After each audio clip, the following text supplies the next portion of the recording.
Hello everyone. I hope that we are all doing well. Welcome. Welcome all to the Shakespeare show. As the title suggests, we will be discussing Palestine, Lebanon, and their histories. As I have noted that there has been. Hello. Welcome in, Eric's Blue. It's very nice to see you.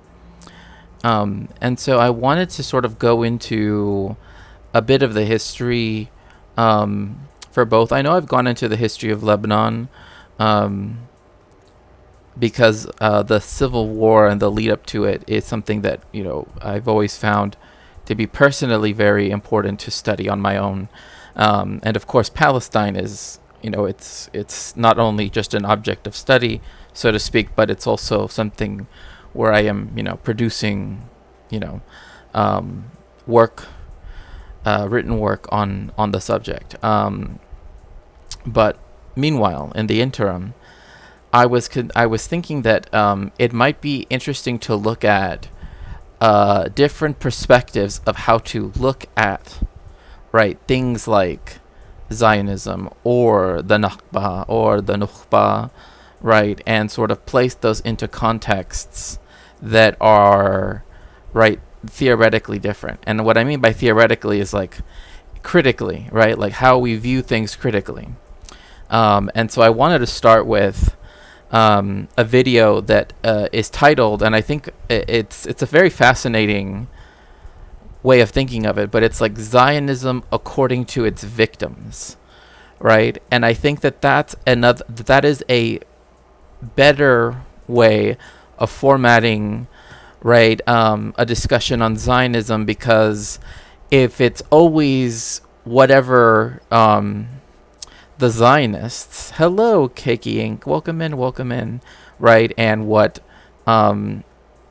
whatever their interests are and whatever their desires are, it eliminates any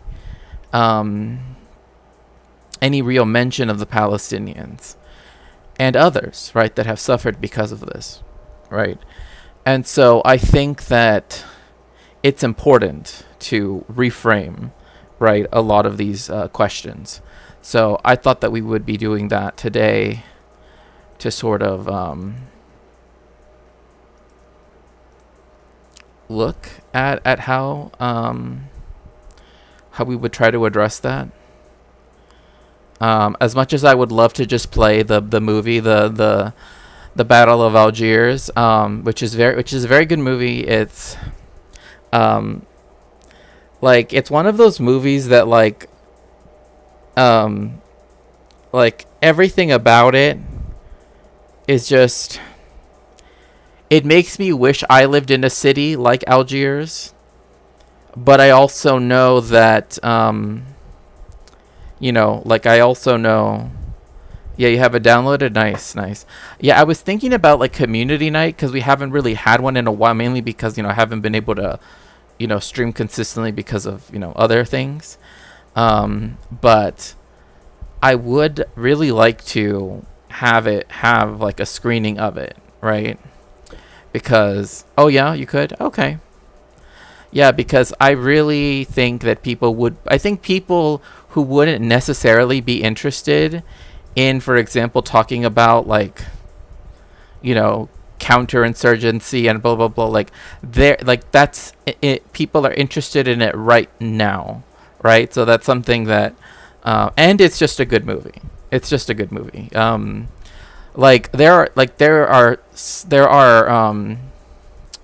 There's music in there that a lot of times people don't realize was first used in that movie, they think, oh, this is a more American thing, or what, because later on American films started using it, but it first started being used on their soundtrack. So I really want to so I'm considering it. I don't know though if we can get enough people to in the Discord to watch it. I would want at least several people to be there, because if it's just me as the other person,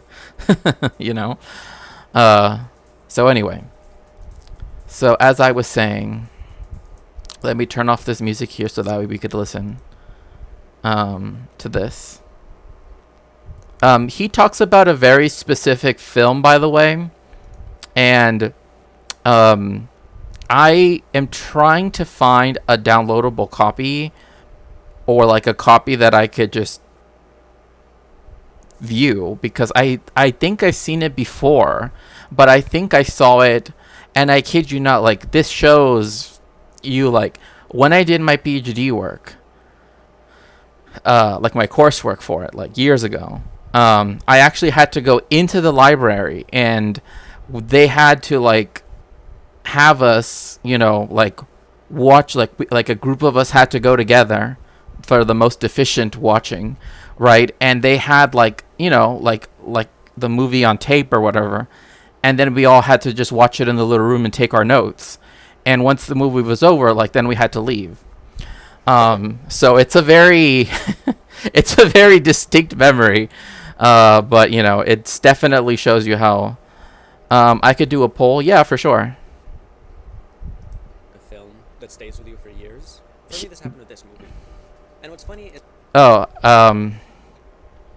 let me see if he notes it. Videos from Mahmoud Darwish. Notre musique. This one, Notre musique. Let me see.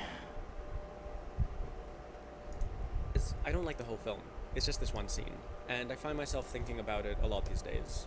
In order to tell you what I mean, first I have to tell you about the first time I discovered this film.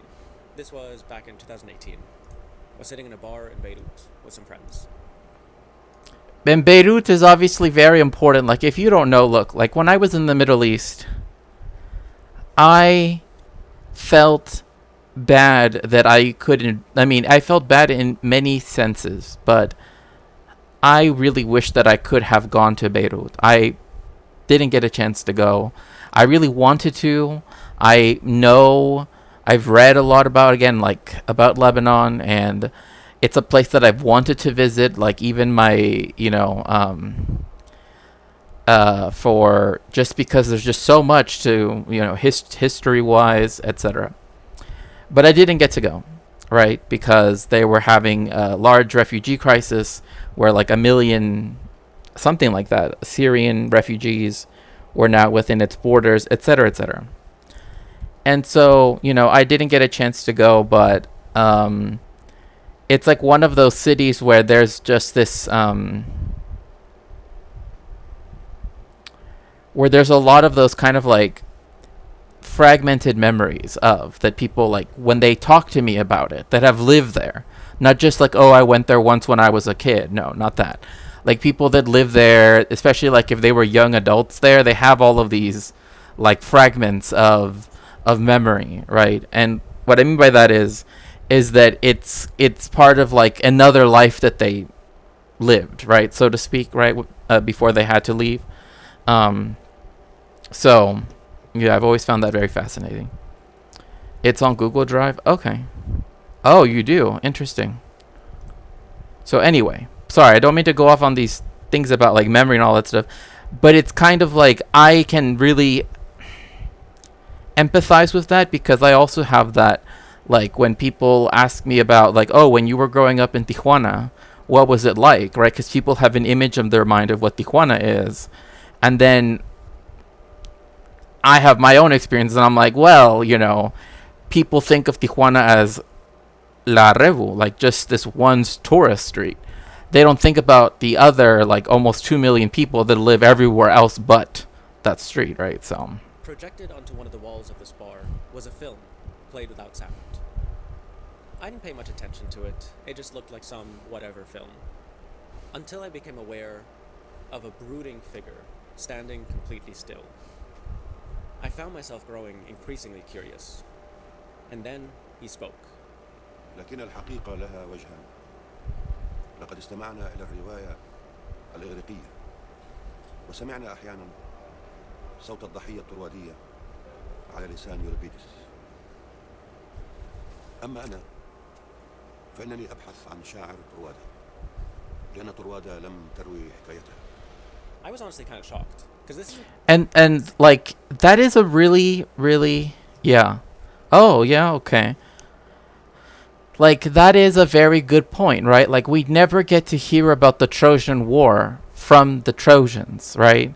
We only get to hear it from the Greeks. Yeah. Like it's really interesting. I mean, I guess if you've never, like, again, if it's just silent on the wall, which I find actually really interesting. Like I've never been to a place where they just like project films onto the wall. Yeah. This is from The Periphery. That's who we're watching right now. um, but whom I highly recommend. But I think to me it's very interesting because it's like when people learn about like the United States conquest, right, or theft of the Mexican Northwest, right, essentially, right, you only hear it from the American perspective, right? You don't hear it from the Mexicans' perspective, right, or the indigenous person's perspective, right?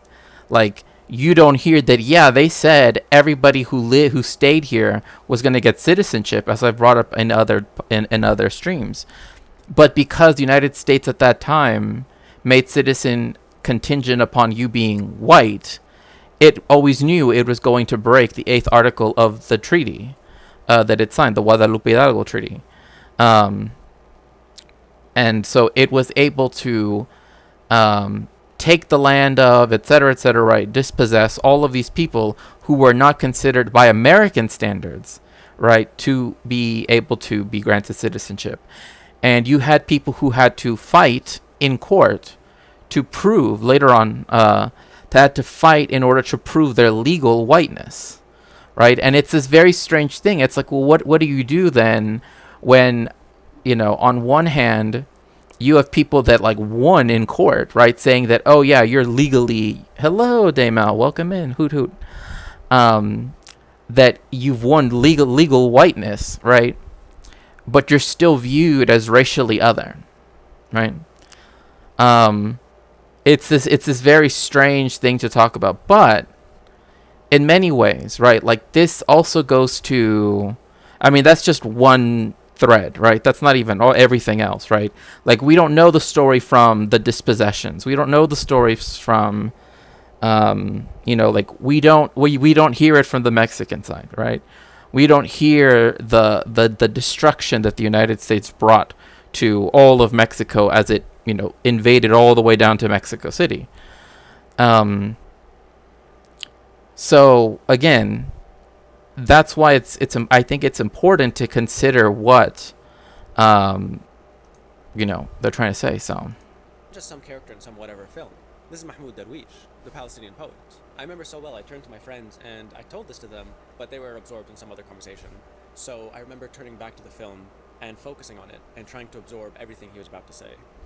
وأتساءل هل الشعب أو البلد الذي له شعراء كبار يملك الحق في السيطرة على شعب آخر لا شعراء له؟ وهل غياب الشعر عند شعب يشكل سببا كافيا لهزيمته؟ If I may just quickly... Oh, I'm so sorry. I accidentally... Here, let me rewind. I apologize for that. Here we go. I told this to them, but they were absorbed in some other conversation.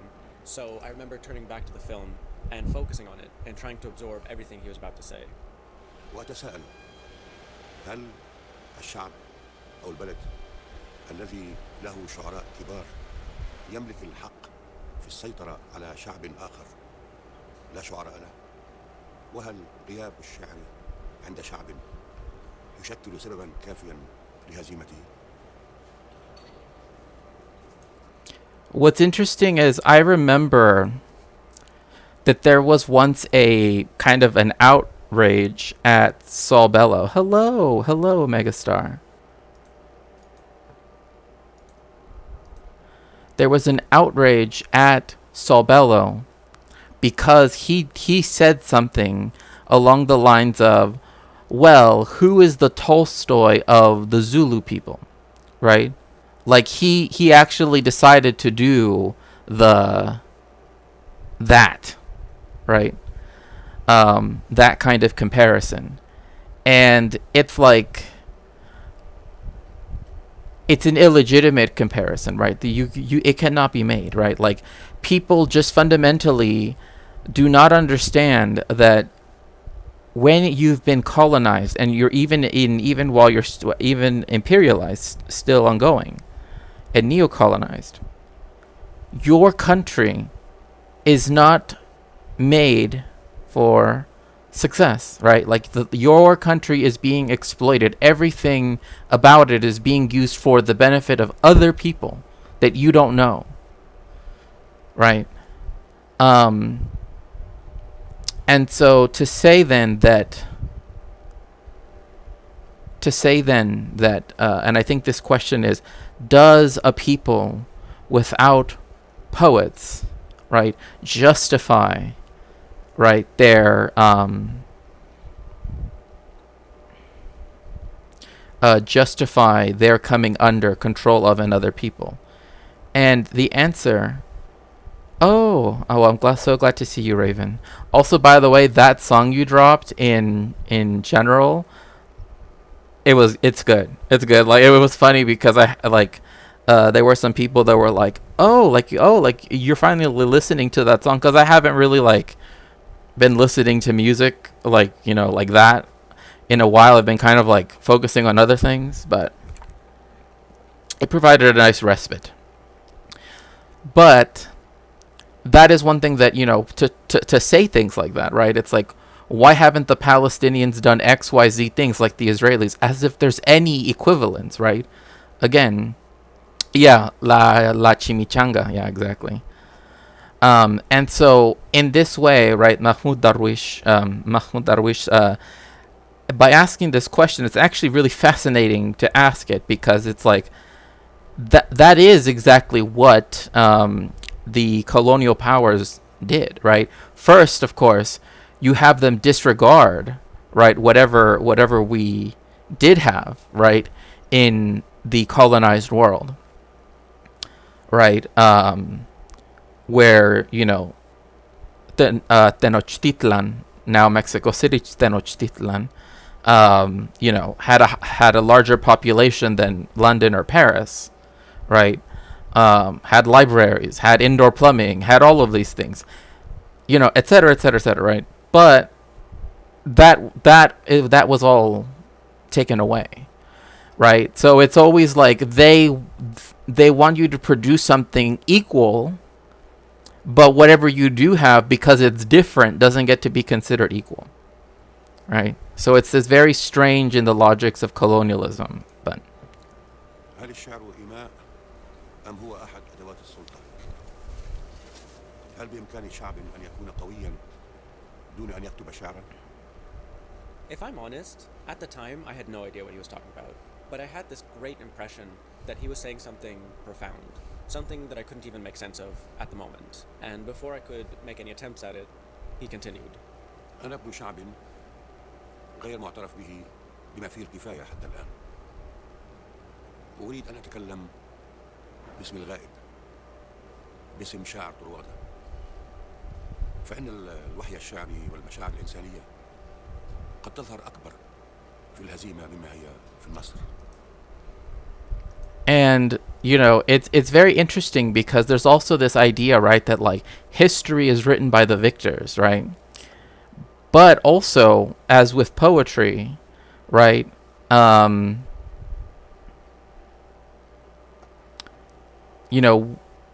history that's written by those who were defeated is often far more accurate for many reasons. But one thing I want to just also put to just kind of, hone our thinking on this is, again, like, I think this example of like the Trojan poet, right, is because Palestinians, for so long were denied even the idea. And in fact, you will see this in a lot of Zionist propaganda to this day, that says that, oh, they never became that they were never an independent people, that they only became like a concept of a national concept in the 80s or something like that. It's like really weird stuff. But that is always done to delegitimize everything that they had prior to the colonization of Palestine, right? Like, that is one of the things that we have to keep in mind, that is what that's trying to do, right? Like, the non-recognition of the Palestinians is a way. Yeah, no monuments, no. I mean, I know you're saying Kappa, Philippe, but you'd be, surprised how much, again, like certain things like the written word, right? Like, again, just many different things, right? It's like the more it looks like Western European things, the more it's acceptable to Western Europeans, right? And what it doesn't take into account is something we've already talked about on this stream, right? Is that the Palestinians were intentionally held back from industrializing, from advancing economically, from having access to all of the world market, etc., etc. That was done by the British. And there were even times where the British and even UN quote-unquote peacekeepers were standing by as cities like Haifa and Tzafed, right, were being ethnically cleansed, right? So that's why I want to keep emphasizing like this question, because, right, like, there's always this question: who speaks for the Palestinians? They speak for themselves. The problem is people don't want to recognize the fact that they can speak for themselves, right? And so I've always found this. I shiver when I hear the word peacekeepers. I mean, I know exactly what you mean. Like, any single time that I hear, like, Guardia Nacional en Mexico, right? This is that they, van a traer un régimen de paz, a regime of peace. I'm like, that sounds very bad. I don't know, it just sounds bad. Like, peace is good, but the way how you're saying it sounds really bad. Same issue with Haiti. Good luck getting the point across to white supremacists raving about bringing Haiti to the United States, which is just like, the United States is the country that whilst occupying Haiti for the long time that it did, the multiple times it did, right? It literally forced it to pay back the slave owners in France until 1946, until it paid off all of that debt that it owed the French. Again, that should have never been paid out to anybody. Whatever that amount was needs to be transferred back to the Haitians, frankly. And paid out also by way of the Americans as well. Like, there is no amount that will ever be able to pay off what Haiti deserves, right, for restorative justice. And that is why the only thing that the colonial countries that have done what they have done to Haiti should just start paying out now and literally just not stop. That's the only thing they can do. That's the only way. And yes, if you'd like to help me out, you can always go to my throne and help get this book, which is now at 66% funded, fully funded. A lot of these peacekeepers, yeah, that's true. Very brave new world. Oh, yeah. Yeah. But cholera or something. Right, well, you know what? Oh, God, I want to say it's... Is it here? I think it's the Israelis, if I remember correctly. is that they refer to the Palestinians as cholera. I think it's in this book anyway. But that's how they refer to them. They're like, oh, chakolerim. Like, bruh, what the actual fuck?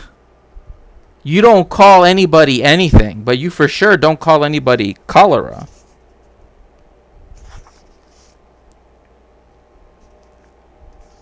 Like, I have to find the exact page, but it is in here because I remember marking it up.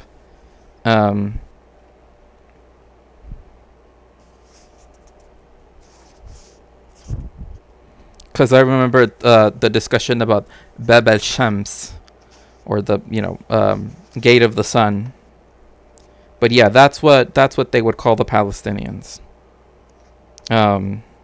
which is just beyond me. I just, like, when I read that, I'm like, you know what? I never want to hear any. Oh, we try to be nice. No, not when you call them that. Anyway.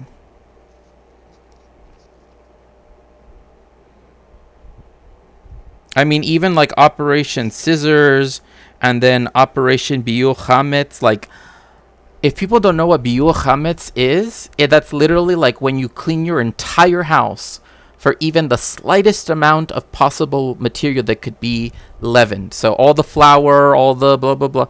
Like, even in their operation names, they have like, this is an ethnic cleansing in it. Just so people know. Like, as much as people love to defend them, I don't know why. God only knows why. But, anyway, I should probably just stop trying to look for the quote. But, right, like cholera or something, like rights to cite our times being in like 1984. It's more like Brave New World. I mean, it's more like something, that's for sure. Oh, some Vietnamese dude called me. Oh no, that's not horrible. I'm sorry, that's not right. That's horrible. They shouldn't have, that's wrong.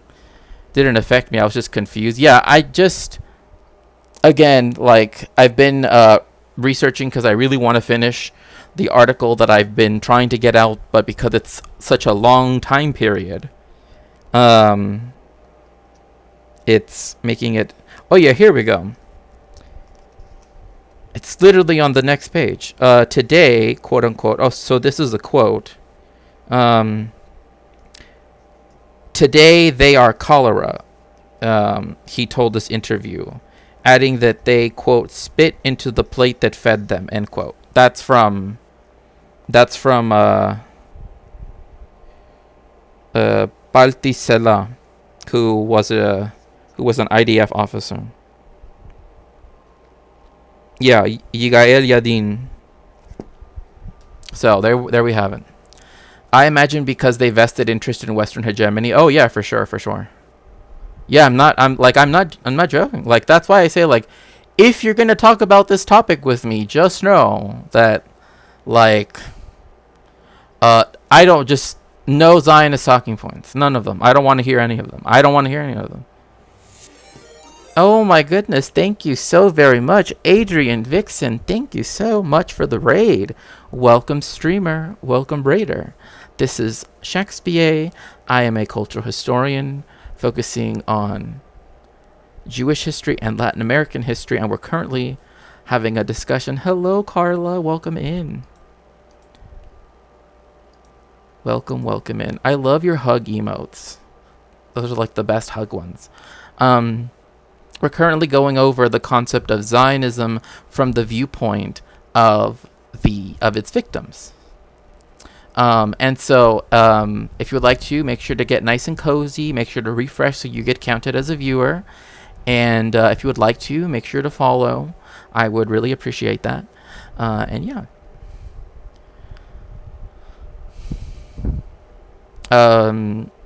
Language learning resources for which language? Because I probably do. I rushed back home that night and frantically searched for the film. It didn't take me long. Notre Musique, Jean-Luc Godard, 2004. I found the film online, I watched it, discovered that I didn't actually like the film, but I rewatched the clip several times and transcribed Mahmoud Darwish's words. And then I basically spent the next few years thinking about what it all means.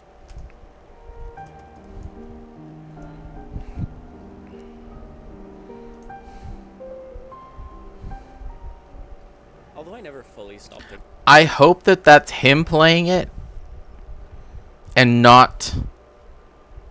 Anyway, it's done.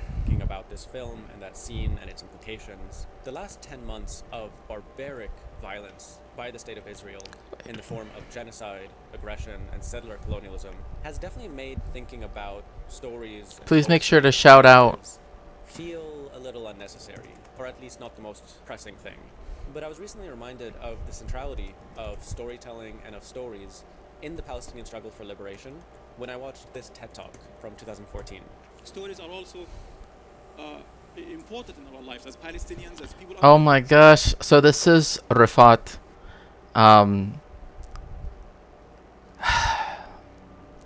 His poem, If I Must Die, it has become a kind of... He was a Shakespearean. Of course, Shakespeare talking about Shakespeareans. Who would have thought, right? A literature professor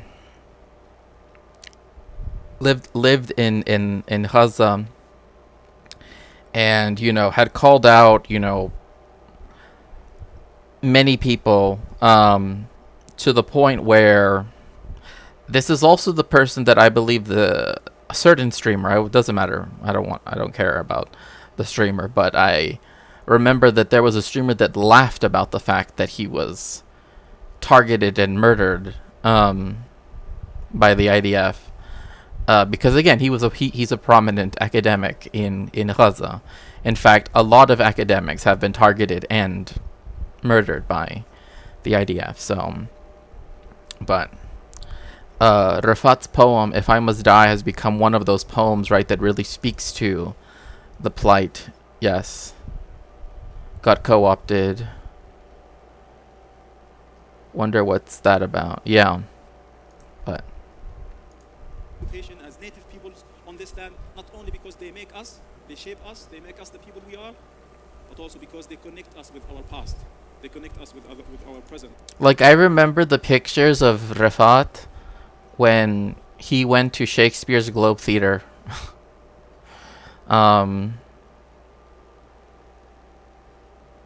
Because you can pay to sit down, which is more expensive.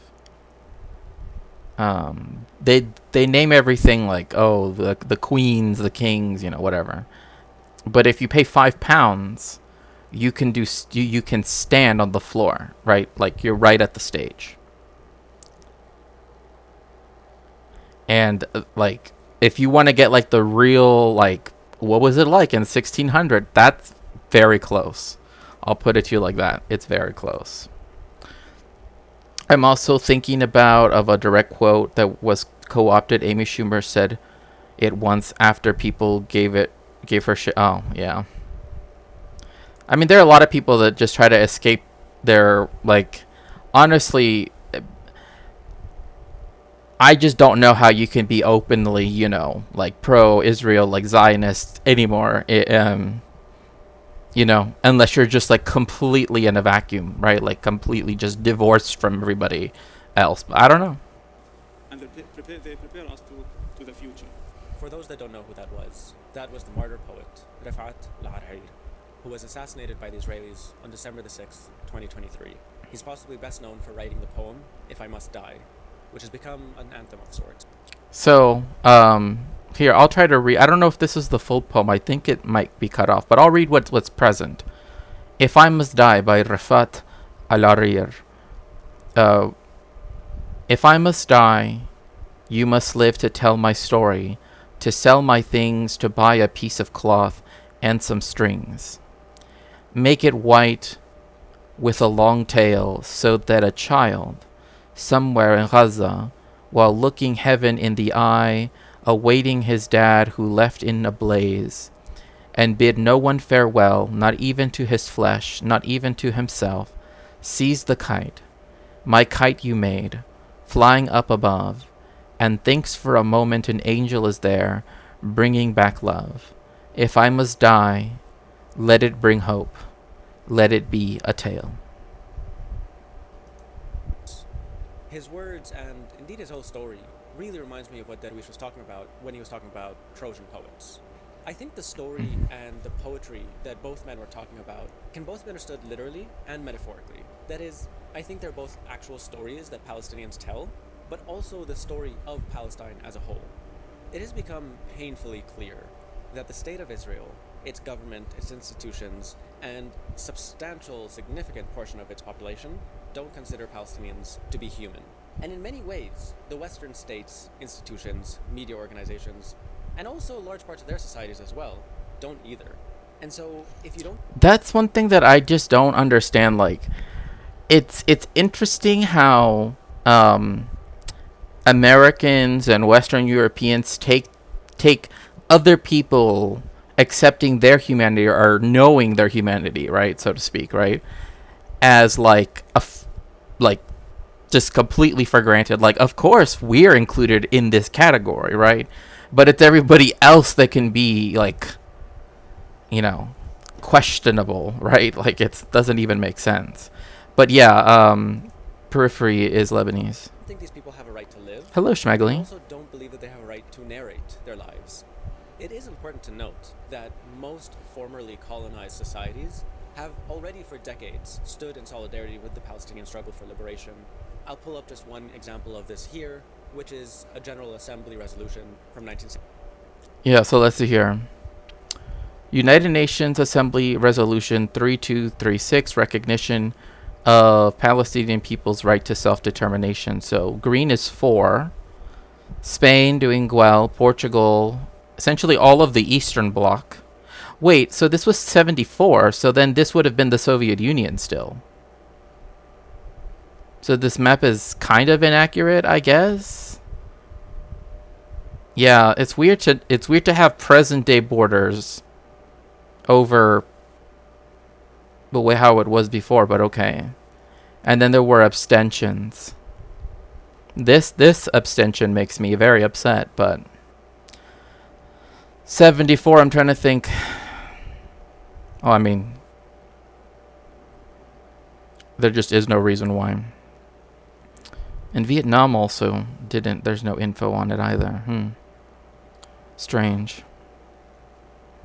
Like, there are some countries where I'm surprised that we don't have any info on. Anyway. 74, and you can see the splits pretty clear.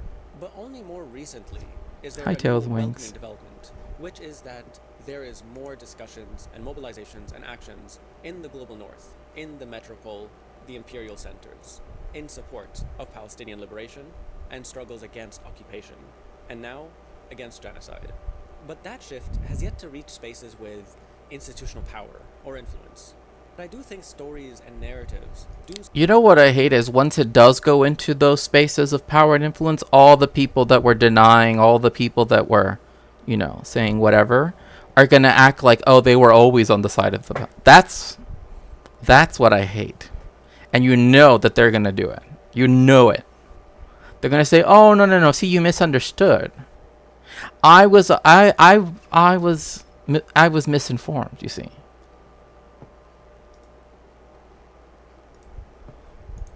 still play a huge role.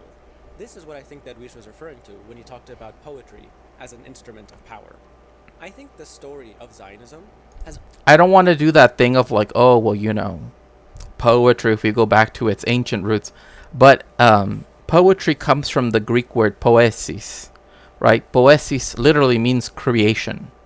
So it tracks, so to speak, the fact that it is power, right? Like the ability to have poetry is an act of creation, right? And so that also, you know, it on another level also credits to that idea as well. Always appealed more to the powerful, to the industrialized imperialist West, much more so than the Palestinian story, the indigenous native story. In many ways, that colonial story is the European story. Europe created and nurtured that story long before the Zionist movement even began to form. It's a story. See, I'm so glad that Periphery recognizes this also. And Ilan Pape writes about this also. In fact, I have the book right here. That Zionism, there are a lot of people that think Jewish people wanting to escape or have a respite from the pogroms and the anti-Semitism is equal to Zionism. No, no, no, no, no. No. No. If that's what you think, you're absolutely wrong. That's not how that works. Right? Because there are some people that try to implant Zionism there. Oh, well, obviously they were thinking of Zionism back then. No, they weren't. Zionism began as a Christian idea. And then it made its way into a particular group of Jewish people in Central Europe who did have those concerns on their mind. But the vast majority of Jewish people did not believe in Zionism at all. In fact, most people were against it, or just didn't care, right? Because far too many people want to say that the desire to not be harmed via anti-Semitism, etc., right? Somehow that equates to, and that's no, you're doing the Zionist job for them. That's what they want to claim. They want to claim that that's what they're doing. That is not what they're doing. The world is less safe for Jewish people because of the state of Israel. That's just a fact. In fact, Israel's one of the least safe places. One might even say the least safe place for Jewish people in the world. But what we have to understand is the desire to be free from persecution is not the same thing as being for colonization, being for settler colonialism. Those two things are very, very different. And so, because there was a discussion that I had on Discord, and someone wanted to insert Zionism as oh no, it had to originally be Jewish because they felt persecuted. No, they felt persecuted. The ideology started in England, of all places. I mean, I'm not surprised. But it started in England. Because that's where the institutional power to even do such a thing could even come from. Right? And so the fact that some Jewish people thought later on, as a result of all these settler colonial projects around the world by European powers, right, thought that perhaps they should do it as well, is that proves that there wasn't something prior to that, right? It's only after the settler colonies are created and established, right, and enforced, that then you even get the chance for something like the 19th century romantic idealism, romantic nationalism, revisionist histories to even begin to give the story that Zionism tries to tell, right? So that's one thing I also want to just make very clear. Cognitive dissonance and post hoc justification, right? And there are some people who otherwise are relatively, are relatively good on when it comes to Palestine, but then they still want to have it both ways when it comes to Zionism, and it's no, like some people were saying jokingly, right, that if we had just given Alaska to the Jewish people, that still would have been settler colonialism. There are indigenous people in Alaska, right? That wouldn't have solved the problem, right? Transferring a people out of where they live, that's not good. I'll just put it like that. Yeah, I mean, and these recent pager bombings bodes ill for the future. Well, I will even add something else, right? I was going to bring this up later on as a segment, but I was watching Democracy Now!, and then it was stated, and I of course, looked at their sources and everything, and I saw Haaretz, everything, right? And I Israel has started demining the area right next to because it's mined along its border with Lebanon, right? Because they're doing that, because they're taking away the mines, that means that there is an intent, one could say, right, to now drive things that would otherwise be caught on said mines in the direction of where those mines used to stand in the way of. So, if they're demining the Lebanese border, right, that means that one could presume, just from the evidence on the ground, that perhaps an invasion of Lebanon is on its way. Perhaps. Because otherwise, why demine the border? If the whole point is you don't want Hezbollah to come in, why would you... You know what I mean? But it's because they want to go out. That's the thing. Yeah, I mean, with these... Yeah. That guy, wow, got Ethan Klein's attention for saying that Americans think... Oh, that they hate us for our freedoms. The general... Right, I mean, it's like people have already shown that it was never about... I mean, even with Palestine, it was never about Jewish people living in Palestine. Because Jewish people already lived in Palestine. Right? Like, before Zionism was even, whatever. Jewish people already live there. There have been Jewish people there, but that does not justify, and also another thing is, just because there were Jewish people there also, I want to make sure to say this, does not justify the colonization of that place by other people, just because they happen to also be Jewish. There's no mystical, magical connection that gives you the right to said land just because, oh, well, you're Jewish, I'm Jewish too. Like, it's just ridiculous. I don't know much about them either. Is it he, him pronouns? I caught his video responding to it. I don't know if he's oh, yeah. I mean, I don't know, because it's always very, like if people are, I don't know, maybe.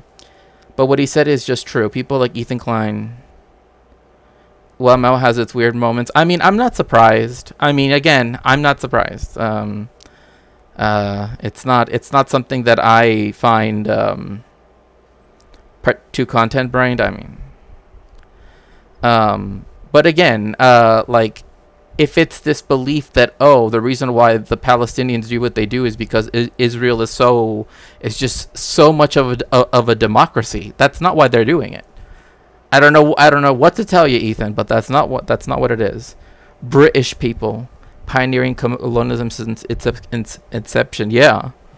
I mean, I don't know. Like, all I gotta say is,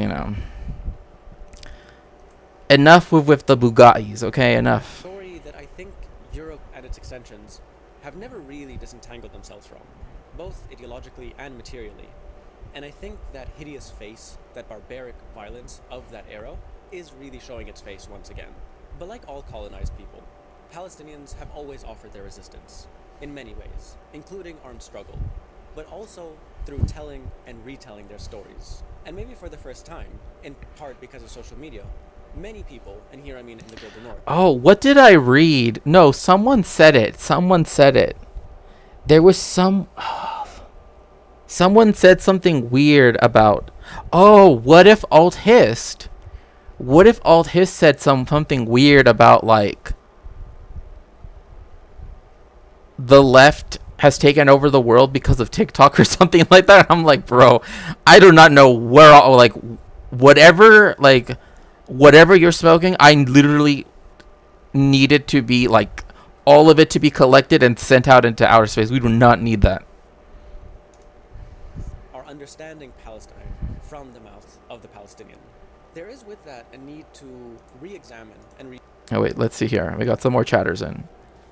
The irony is that many people who can easily be classified as that had diplomatic... I mean, again, like... Yeah, and there recently was a scandal too, where the state of Israel was the Ministry of Foreign Affairs was giving out diplomatic passports even to Yair Netanyahu. So diplomatic passports.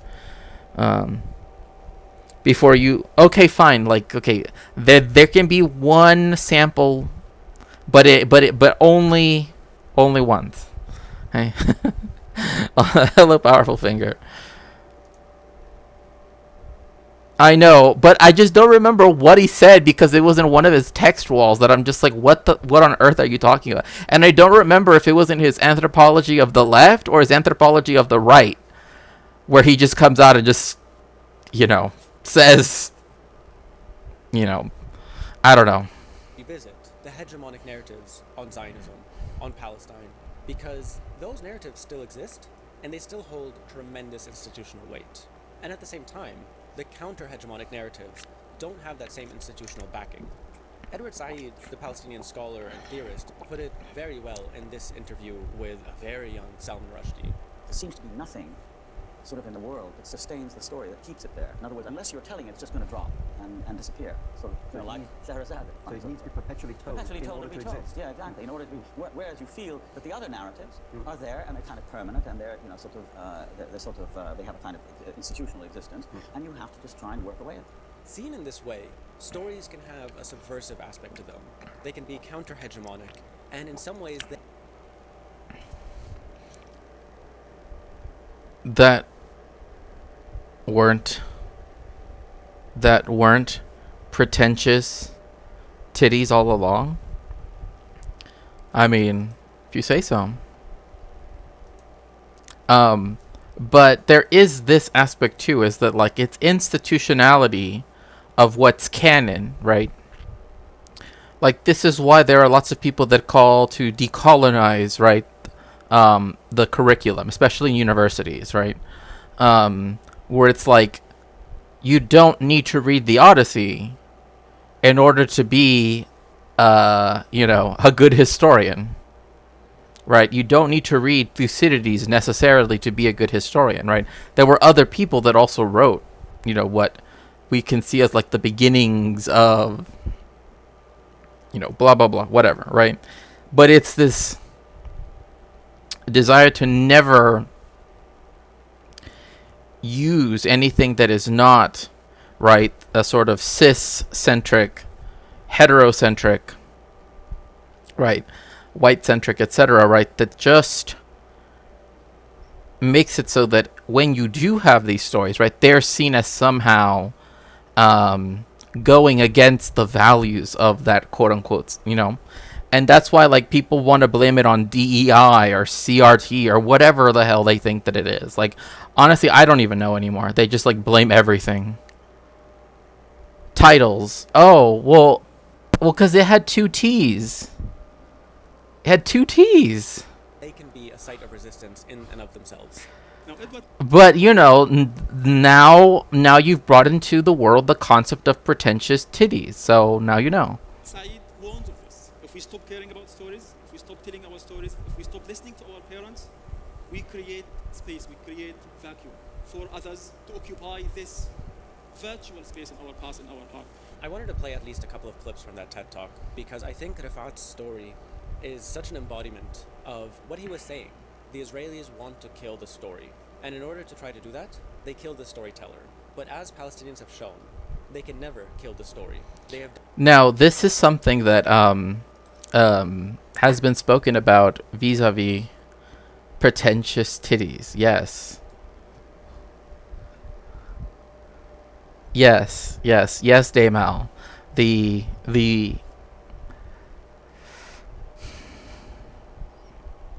queer theorist that brought about the term pretentious titties. Anyway.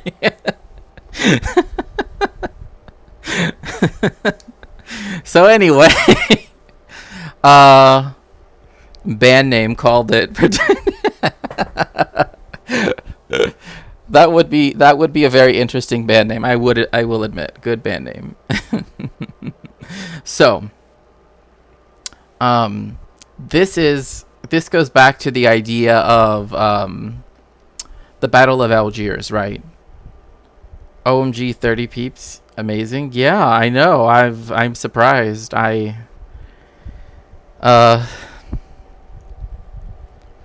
Also, hello, Katie. It's so nice to see you. It's been a long time since I've seen you on Twitch, so it's very nice to see you again. Baruch haba. Ken. Look, I love the concept of pretentious titties. Yes, I know. Toda haba. Yeah, like, so anyway. Now you have to write an essay, right? Like, on the concept of blank, right? You know? Like, I find it very funny that about Americans, and especially Republicans, who cry about DEI and that the military is getting weak because women and gay people enroll, but then they keep their mouths shut when Israel shows how cool they're... Yeah. Like, when I saw them trying to do that campaign where they were showing that those people that, like, took the flags, right? No, Hebrew. That took the flags that had, like, a Star of David, and it was like a rainbow, but it was like a tricolor flag. It wasn't like the typical Israeli flag. It was like, right, it was like in thirds, but it had the right, and it had the rainbows. You just found my life's purpose. Hey, critical theorist, there we go. The philosopher of pretentious titties. But like, I saw that and I'm like, I don't even know what they're trying to do, like, in terms of, like, what's the point? And, you know, but then they had to do the whole, like, you know, in Israel, we care for everybody. You know, and I'm just like, no, you don't. Like, even the people that are protesting right now, like, I don't even know if they would even, you know, want to hear that at this point. Shakespeare recently left a police commander, said he found, oh gosh. So a lefty newspaper did a cover where they had an IDF soldier kissing...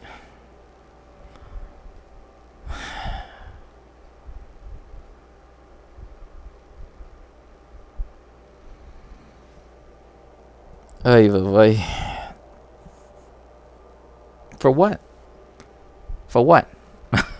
I don't get, like, that is, like, you know, like, the concept of quote unquote, like, a virtue signaling, quote unquote, right? Which is just, you know, whatever. Like, that is just such a weird, like, oh, you know, this person who has power and can harm people said this thing that puts people in danger. So we're just going to put this, like, random thing in, you know, just...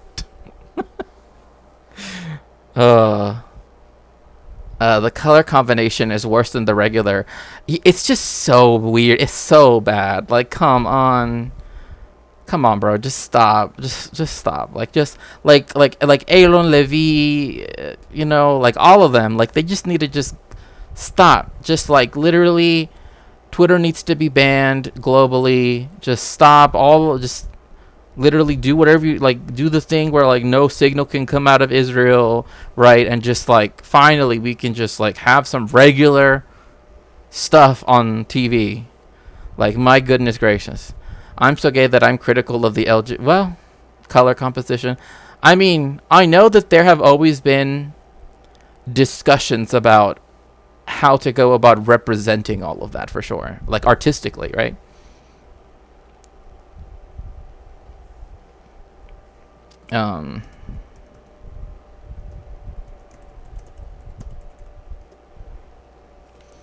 How was your oh, sorry, you're not speaking to me. Done this for decades. Oh, so I was trying to compare this to the Battle of Algiers, right?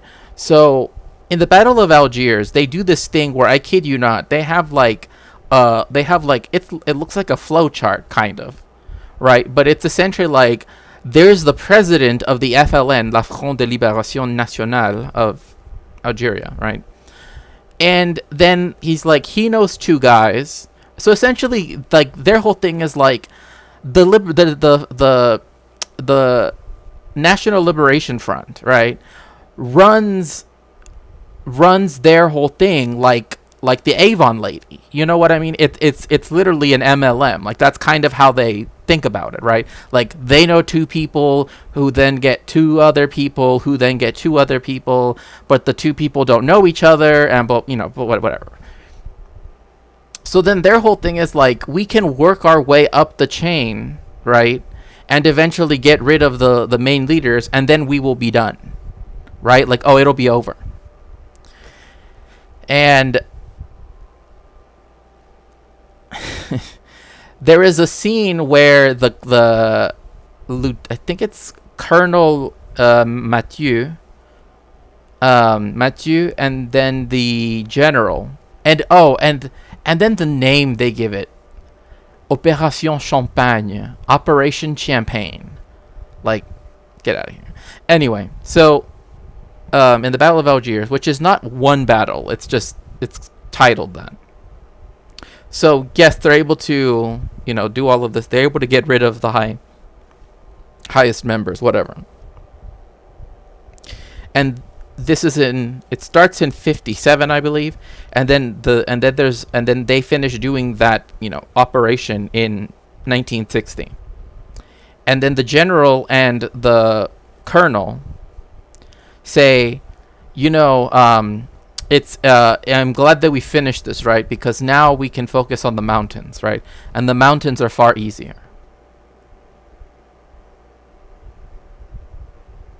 Right? They're more easier than Algiers, the city, right? Because it's a very compact city. Especially the part that's not la cité européenne, right? The European quarter, right? The Casbah is... anyway, I don't want to get too in detail of it because I want us to watch it, in the Discord. But anyway, what ends up happening is that they say that, right? Like, oh, now we can focus on the mountains where it's easier. 2 years go by to 1962, and now all of the Algerians are all now all part of the, and now there's nothing they can do, right? Like, they thought, oh, we figured out how to do counterinsurgency, but it did nothing. It only made it magnify the scale of things, right? And so that is what Israel has tried to do with the Palestinians forever.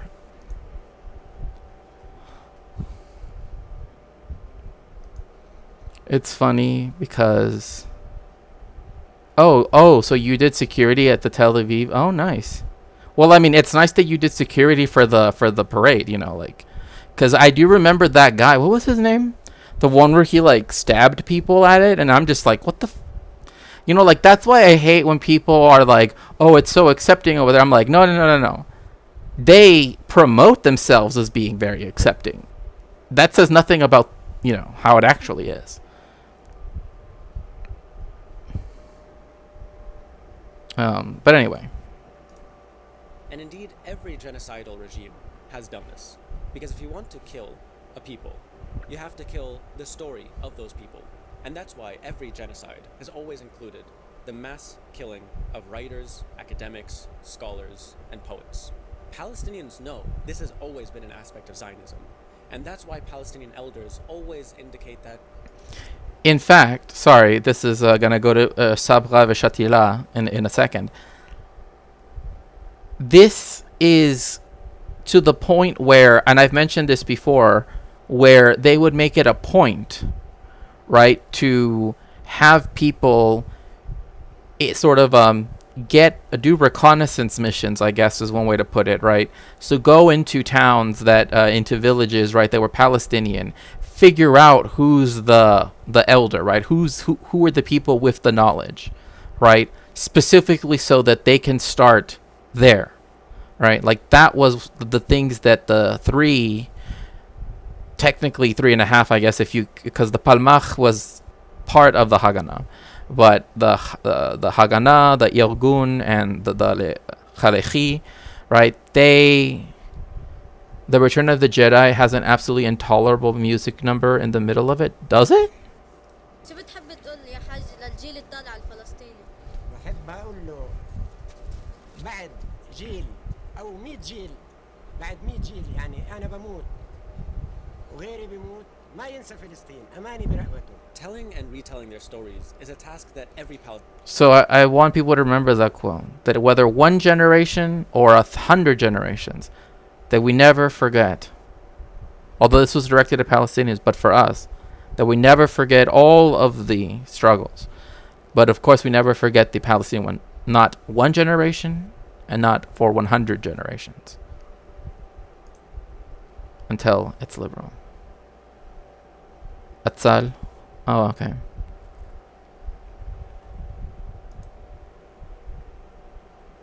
Hello, Globus. Welcome in. It's so nice to see you.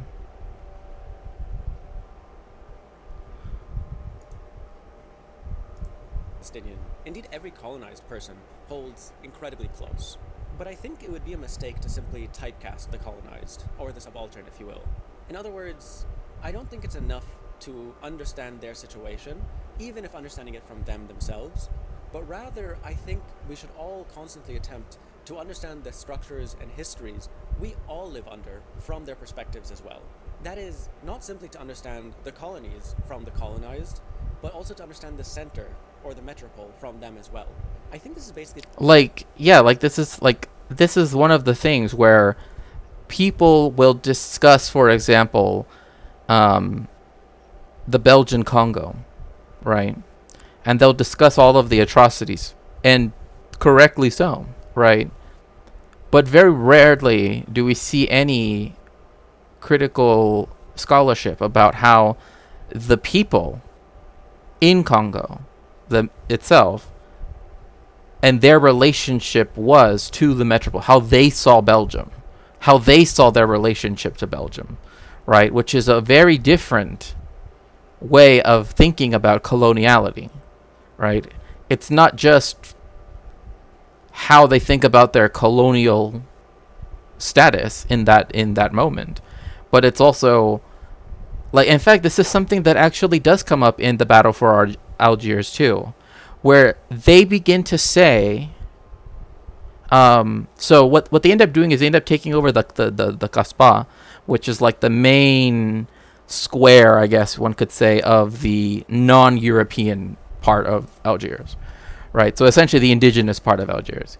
And they begin to say stuff in French, obviously, right, because of the French, right? And they start to say, "N'oublie pas que la France c'est votre patrie." And I thought, what? Like, what are you trying to say? Like, that doesn't make any sense. You're telling a whole bunch of Algerians that their motherland is France? Like, that's actually how the subtitles translated out. Like, I mean, this is just off the top of my head, but I do remember that specifically, that it says, "Don't forget that your motherland is La France." And I'm like, no, it ain't. I'm like, no, it is not. It is not. I just learned that Irgun meets Etzel. Oh, yeah.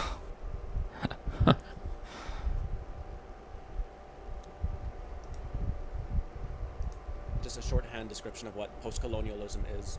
The American writer Toni Morrison sums this up very concisely as well. I stood at the border, stood at the edge, and claimed it as central. And let the rest of the world move over to where I was. Or put even more concisely, Moi, l'Europe n'est pas mon centre. L'Europe est une périphérie de l'Afrique. I think, to me, that's actually a really interesting way of putting it, right? That Europe is not central. America is not central. Right. That's why, like, a lot of times, like, I will try to make the conversation so that we don't even have to include how Europe or the United States looks at something, right? Like, well, in Mexico, they think of it like this, right? Because as soon as you like open the door, they will come in and they ain't leaving. Okay, they haven't left yet, right? Any little space that you can have for colonized people, for imperialized people, for the global South, if you open the door for the colonizing, imperializing powers, they will show up. Trust me, They will show up and they will never leave, right? Anytime that you can make any little space. And so that's why, like, when I think of Latin America, right, I don't think of it as America's backyard, right, or the south part of, south of the United States, because it's existed without having to, without having, it can exist, as it were, without having to even consider that, right? Like, what happens in the highlands of Michoacan does not have to be always read through, well, how does it relate to the Americans, right? Or to the British, right? And so I think that in the same way, putting the Palestinians, not the Israelis, at the center, right? And letting everything else be, and the Lebanese, for example, etc., right? Like, let them be at the center.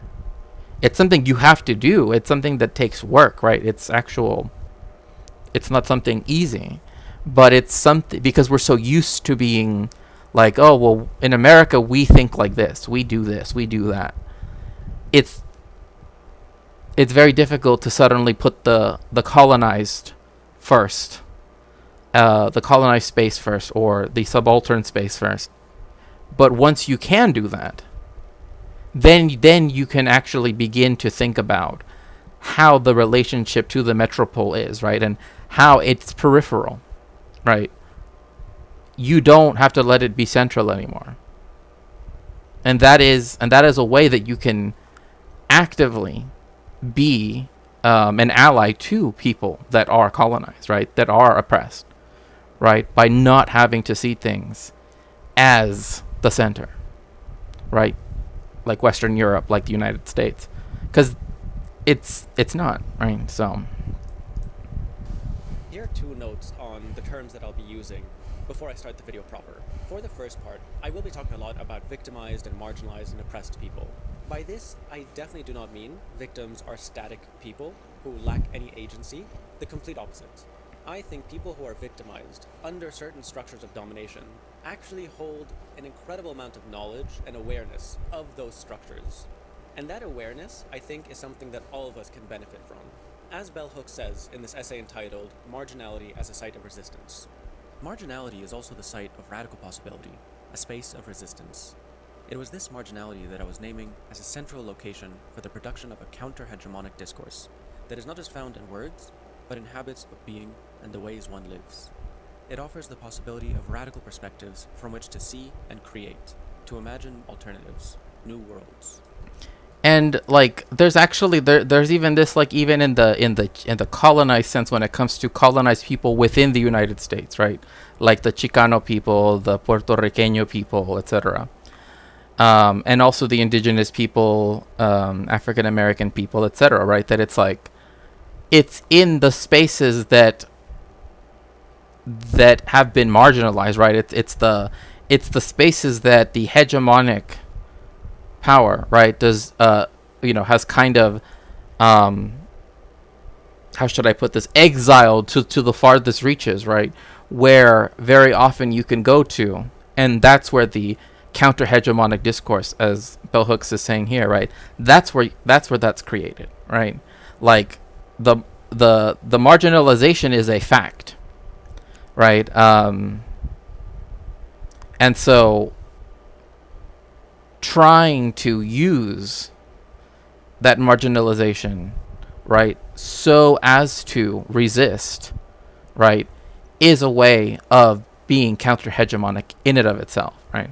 So that's why there are things like altermundos, right? Like the idea that Chicanx people that they don't need to be like the cis-het white science fiction authors that are like the classic science fiction authors, right? That Chicanx science fiction can be completely its own, right? That the ideas of science fiction, for example, or speculative fiction in general, I'm just using this one specific example, that they can apply their own cultural elements, right, that do not have to be congruent with those of the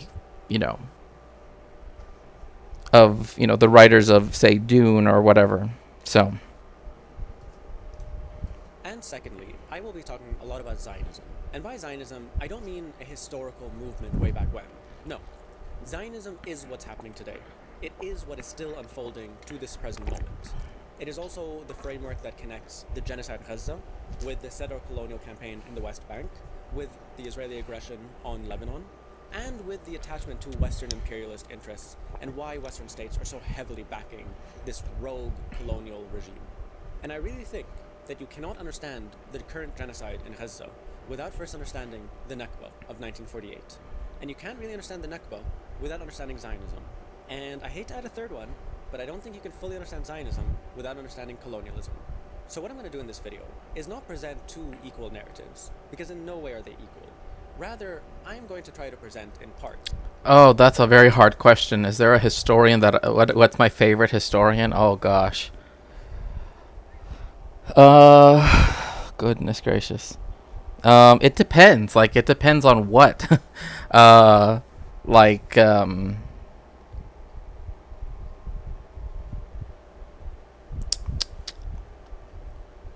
on what subject I'm talking about. Historians in chat getting sweaty, nervous.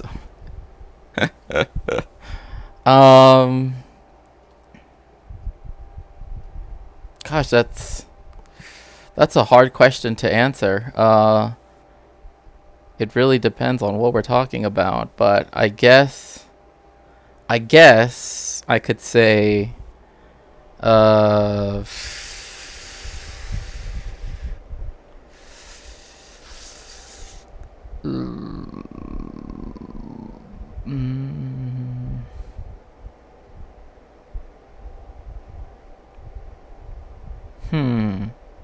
I wonder.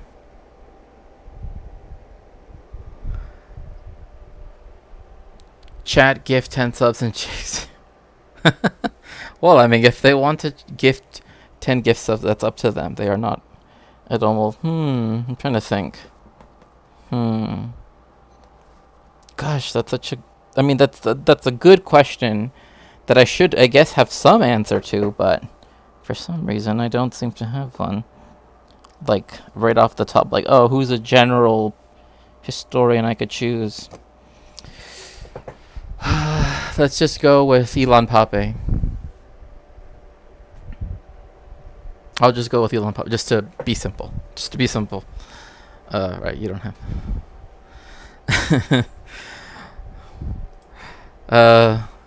right, you don't have to be the greatest historian's favorite historian if you don't want to. Circle back another time. Yeah, I mean, like, again, just to be simple, I will say one historian, but that's a hard question for me to answer, because it really depends on what. Like, is there a historian that when they put out new media you'd have to see or read it? Oh gosh, that's another. Columbus. Why am I being put in the dock? And oh gosh.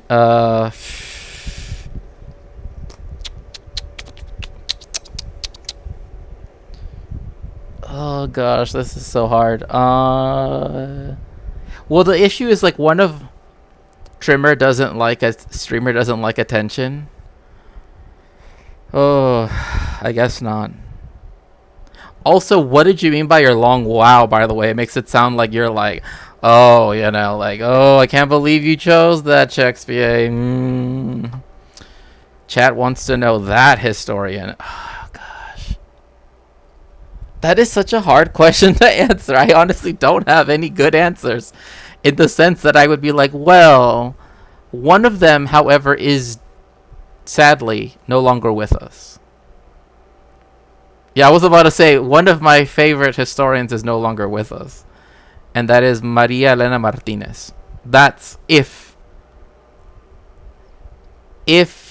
no, Maria Elena Martinez, like, all of her stuff is really good.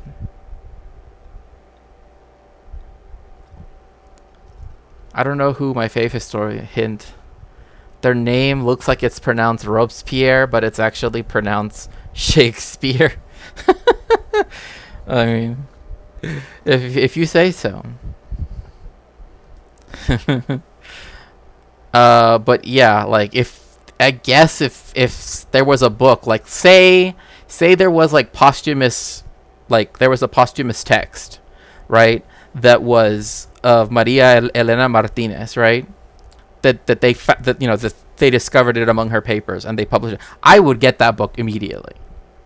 I hope that answers your question, Globus. Like Maria Elena Martinez, Genealogical Fictions, that is a good book to read, must read.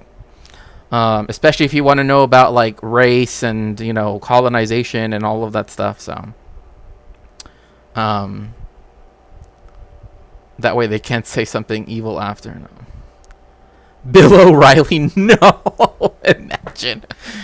Doesn't he have like a whole series that is just like killing blank, right? Like killing Lincoln, killing this, and then just like, and they're not even very, yeah, exactly. It's like, okay, it's on my library. Sick. Okay, good.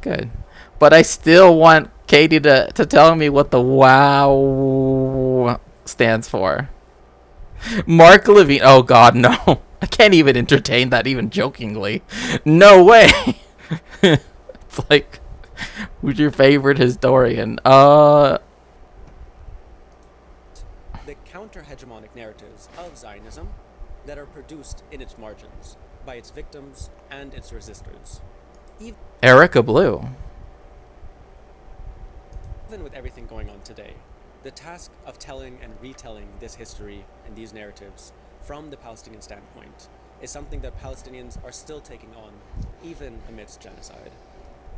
إلى كل متابعين القصص والحكايات في كل بقاع الأرض، معكم حكواتي، ومعنا حكاية جديدة بعنوان غزة والاستعمار.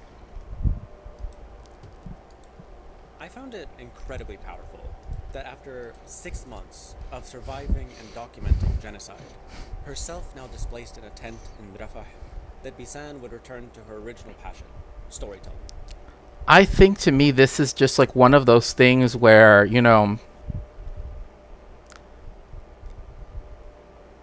even people in the most horrific circumstances, right? Like to still continue to,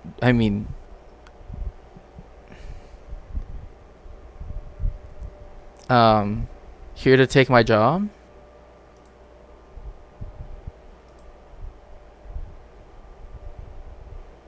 Wait, I do? Where is it? She rotates the desk right around after stream. By the way, speaking about books, if you'd like to help me get one that I need, you can always go to the throne right here. You can help me.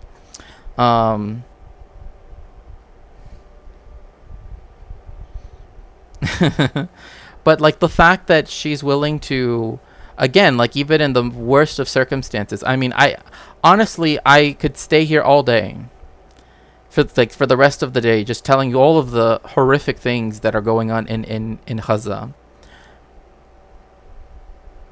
But I also know that the people, like, even in the worst conditions ever, life still happens, right? Like you still have to keep going, right? It's not like, I don't know how to really explain this, but it's like it just keeps going, and the people that are willing to literally, during an ongoing genocide, willing to record their stories and stream them, so that way people outside of Gaza can have access to them, maybe even download them, right, and keep them alive, is so important. Like, people don't realize how something like archives, right, like something like even videos, all of this stuff is so important to keep, because when you have such destruction of a place like in Gaza, and you have such epistemicide, right? Like the destruction of all the universities, of all their libraries, of the central archive of Gaza. All of that knowledge is gone, right? And the people that do have knowledge, right, they are being actively targeted. So the people that are trying to save, right, that knowledge that has been passed down, and their ability to get it outside of Gaza, right, to get it outside, is such an important thing. In fact, recently, they were telling me about a new database archive, because there are like 3 major ones that are Palestinian studies archives, but they don't get a lot of institutional funding, right? Like most of them run off donations, right? And that's not very, anyway. Pro tip for streamers: ignore what's going on in chat and always waste time, or be totally in chat and understand every sarcastic nuance. I also found it equally telling that the story she decided to tell, in the moment that she had the briefest space away from the urgency of her current situation, was the story of Gaza, its history, and its encounters and resistance against numerous occupying forces. Again, what's more is hearing her recount this history is incredible, because she cuts through so much propaganda. It reminds me of this little clip from Rashid Khalidi, the Palestinian academic and writer. Older people inside Palestine, in the refugee camps, and in the larger diaspora, Palestinian diaspora, talk of the British or the Israelis or the Americans in almost the same breath, as if they're different faces of the same foe. In other words, they see things more clearly than a lot of scholars. Favorite historian on Latin America? Oh, that's a good question too.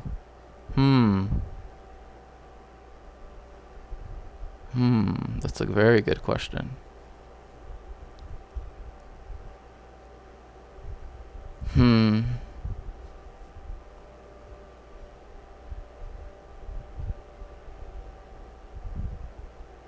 I don't know. I'll have to think on that. I don't know why he emphasizes older people, because as we'll see with Bisan, the same understanding exists. So after going through the long history and heritage of Gaza, Bisan enters the modern era, with the end of the First World War and the collapse of the Ottoman Empire. اجت بريطانيا واخذت او انتدبت فلسطين، ولكن هذا الانتداب اسمه استعمار علشان سببين رئيسيين. السبب الاول انه حسب عصبة الامم المتحدة هذه اللي حطت الانتداب، الدولة المنتدبة من حقها تختار الانتداب، واحنا ما اخترنا بريطانيا. Yeah, right. Like this is another thing too. It's like people act like, oh, like that the mandate system, because it had this like idea. Oh my gosh, there are so many. What's the most comprehensive reading list of 3 books everyone should have? Of what? Like, of what? This is hard to answer because it's like, of what? There's so many things to.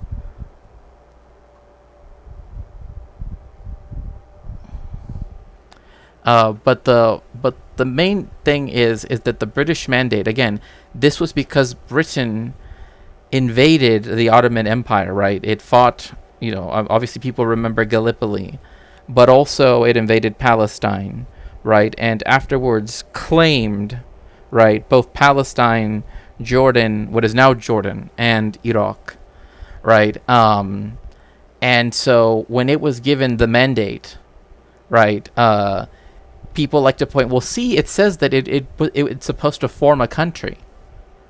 That's not beneficence, right? Like, the British are still colonizing it, right? Like, the fact that it says, oh, a country will be set up, I mean, they're acting like that's like, oh, they're going to be like their big brother, right? Like, oh, making sure that that obviously that's not what they did, right? But people act like because that's written in there, that somehow that means that Britain was doing it out of the kindness of its,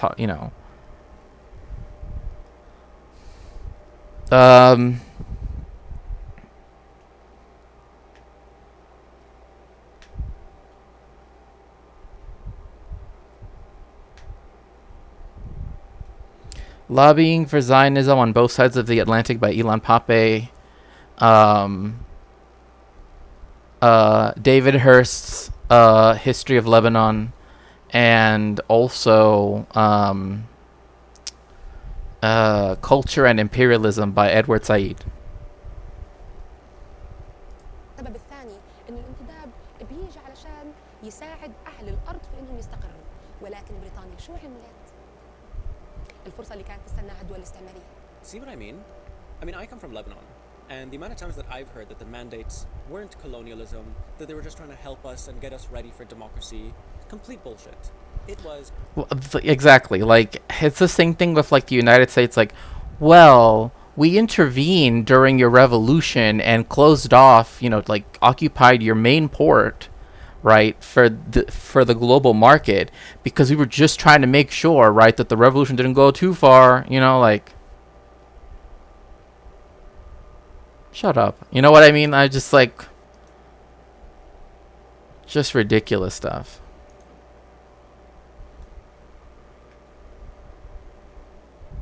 Oh my gosh. Colonialism, pure and simple. It was backed by incredible amounts of force, it was heavily opposed by local populations, and it was just colonialism. In 2002, the Indian writer Arundhati Roy gave a speech entitled Come September, where she recounts this history as well. On the 11th of September 1922, ignoring Arab outrage, the British government proclaimed a mandate in Palestine, a follow-up to the 1917 Balfour Declaration, which Imperial Britain issued with its army massed outside the gates of Gaza. The Balfour Declaration promised European Zionists a national home for Jewish people. At the time, the empire on which the sun never set was free to snatch and bequeath national homes like a school bully distributes marbles. As for the idea that these mandates had anything to do. Exactly. Like, again, like, same thing when people say, well, we could solve this problem if we just would have given the Zionists some other piece of land. No.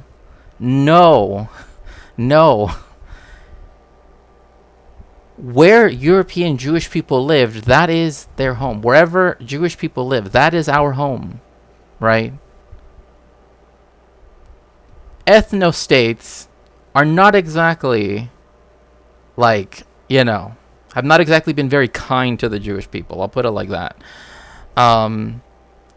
But moreover, again, saying, oh, well, we should have just given them Alaska or them Patagonia or whatever, right? It's like, no, there are already people living there. The difference is that, like, people somehow see giving the land, especially in the Americas, right, to someone else, that's become normalized, right? Like, the idea of some people from Europe colonizing the Americas is seen as very normal. I mean, we still have colonies to this day. I mean, remember, France still has a chunk of continental South America, right? That uses the euro, that is, that votes and is part of, has members of the French Parliament, etc., right? Right, ethnostates are not successful, right? They by definition are by nature unstable. But I know people will say, well, blah blah blah is unstable. Yes, everything is unstable. Yes, if you want to be pedantic about it, but ethnostates by definition are unstable, especially when, and they have to do this, it involves settler colonialism. Right, like that's the thing people forget is like they act like there's a way that the state of Israel could have been founded without settler colonialism. No, like that's not what should have been done. They're like giving land to any people that is not the indigenous people there. That is settler colonialism, right? And this like habit or whatever it is to immediately think that's the solution. That's not a Let's just not. It's just not. With helping the local population, here's Alfred Balfour himself, the writer of the Balfour Declaration and the foreign minister of the UK at the time. For in Palestine, we do not propose even to go through the form of consulting the wishes of the present inhabitants of the country, though the American Commission has been going through the form of asking what they are. The four great powers are committed to Zionism, and Zionism, be it right or wrong, good or bad, is rooted in age-long tradition, in present needs, in future hopes, of far profounder import than the desires and prejudices of the 700,000 Arabs who now inhabit that ancient land. In my opinion, that is right. So again, like the four great powers, right, of which England and France form two of them, right, in 1919, are committed to Zionism. Again, these are countries that, if it wasn't for colonialism, if it wasn't for the four great powers, right, if it wasn't for the United States, if it wasn't for Britain and France, etc., there would have been no state of Israel. There would have not been a state of Israel. Because the whole point was always to move Jewish people away from Europe and to use them against people in the Middle East, right, etc., etc. Obviously, there's more to that. Again, I've discussed this more at length in other streams, but, But this here, be it right or wrong, good or bad, is rooted in an age-long tradition. In an age-long Christian tradition, not in a Jewish one. Not to flood this part with citations, but there's also this from the same... Oh, wait, what did you say? Besides the places people consider ethnostates very much aren't, being willing to integrate other people and cultures into our own is what makes countries thrive. Right, the idea of purity, which again, if the reason why I brought up Maria de la Martinez, who is like my favorite historian, is that she goes against the whole idea of purity itself. Like, there is no such thing as a pure people. Like, everybody that wants to try to find this, there is no such thing, right? That is something that was created after the fact of peoples moving all over the world, right? And then you get these weird, post hoc, redefinitions, so then that way they can make themselves feel special, right?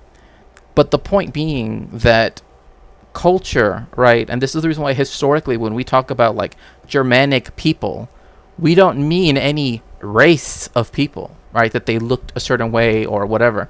We're talking about they spoke a Germanic language. That's all that means, right? Same thing with Semitic peoples, right? Back in the people that speak the Semitic languages. That's all that refers to. It doesn't say anything about what they look like, where, nothing. All that mattered was what language did they speak. What was their mother tongue? And if their mother tongue was in one of these sub-language categories, then that's what they would have been considered, right? But people always want to extrapolate from those things race, ethnicity, which are categories that did not exist until the 19th century as they exist now. It was created by the Brits spitting. Right. Pakistan it's different because it's done on religious lines, right? It's not so much because it's multi-ethnic technically, but it's still that the division was instead made upon religious lines. But yes, history is literally the history of people intermarrying, joining together, and through that way creating cultures. It's not the history of this one group of people that was completely unique and alone. That is just not the case. In fact, a lot of people often say that, or have said, well, it doesn't matter. Speech by Arundhati Roy. In 1937, Winston Churchill said of the Palestinians, I quote, "I do not agree that the dog in a manger has the final right to the manger, even though he may have lain there for a very long time. I do not admit that right. I do not admit, for instance, that a great wrong has been done to the Red Indians of America or the black people of Australia. I do not admit that a wrong has been done to these people by the fact that a stronger race, a higher grade race, a more worldly wise race, to put it that way, has come in and taken their place." This is Winston Churchill. This is Winston Churchill, right? This is the person who we're supposed to, respect and honor and see as the greatest statesman ever, and that is completely whitewashed and just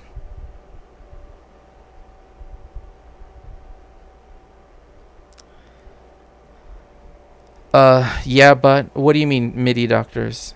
But yeah, that's again, like these ideas of race did not go away after the Second World War. It's just that their expression changed, right? Like America still had segregation. In fact, it tried to go when it had its soldiers in the UK.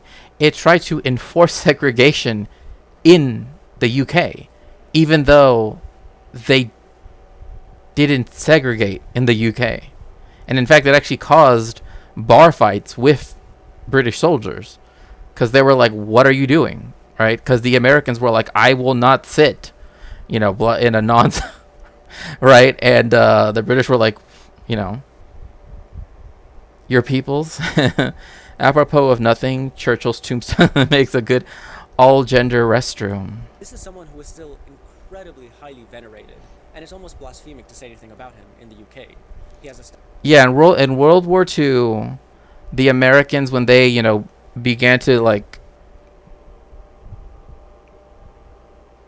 be on all the bases, right, in southern England and everything, when they would go to the pub and stuff, they did not like that the British would not, like, enforce U.S. law in another country. Which is, again, something still Americans still do to this day. I've already mentioned, like, even when it came to, like, COVID stuff. Like, they're like, my First Amendment right to... It's like, bro, we don't have that. Like that does not count. Like, just because the United States says you don't have to wear one in an airplane in the United States doesn't mean that you don't have to wear a mask in Mexican airspace. This is a different country.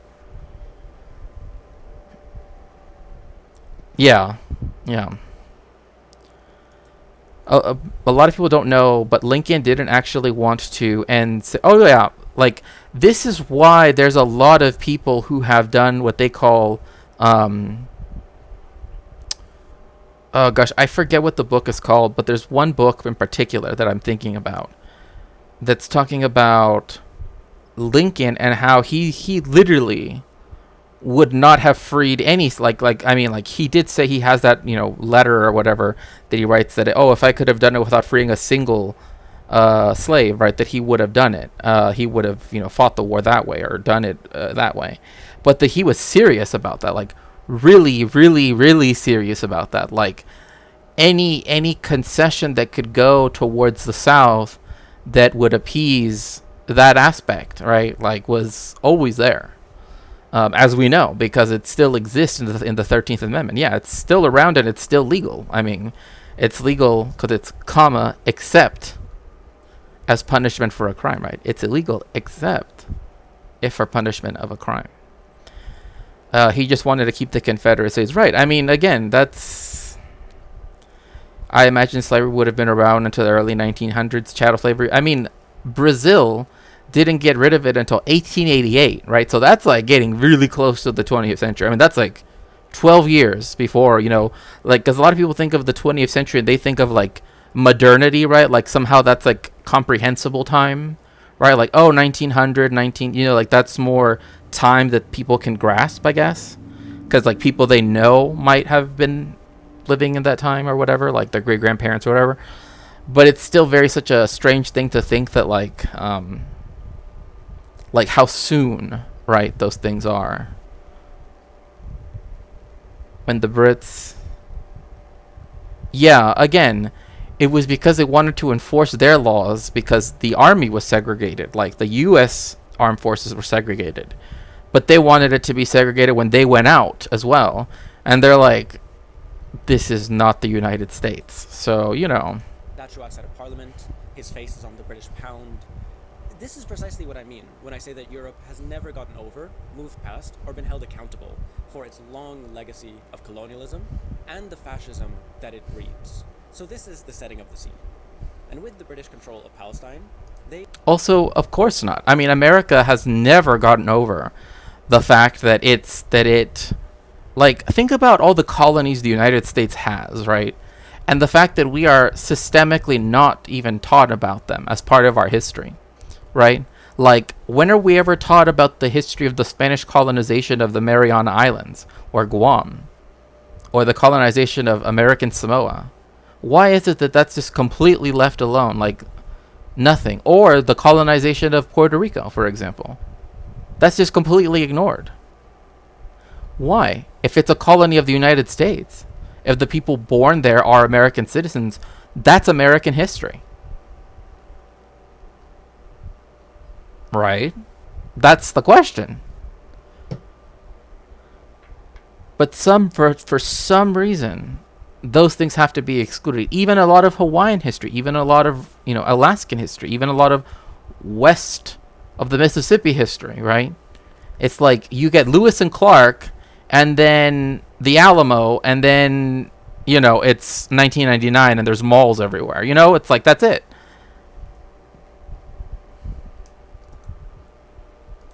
And they would have gotten away with it too if it wasn't for the John Brown. We begin to assist the European Zionists in building a national homeland. Or world history. Well, no, I mean, I'm saying like definitely it's world history. But what I'm saying is like the United States likes to talk about itself, right? You would think that, especially trying to pose itself as a victim of colonialism. And which doesn't make any sense because there weren't like sometimes I really wonder, like, do people think that the white Americans were already here and that then the British took over? Like sometimes I feel like there are people that think that because it comes to that point where it's like, you're not indigenous, right? Like, that doesn't make any sense, right? You can be here 100 generations. It doesn't matter. Right? Like, it doesn't matter if you're a settler colonial state.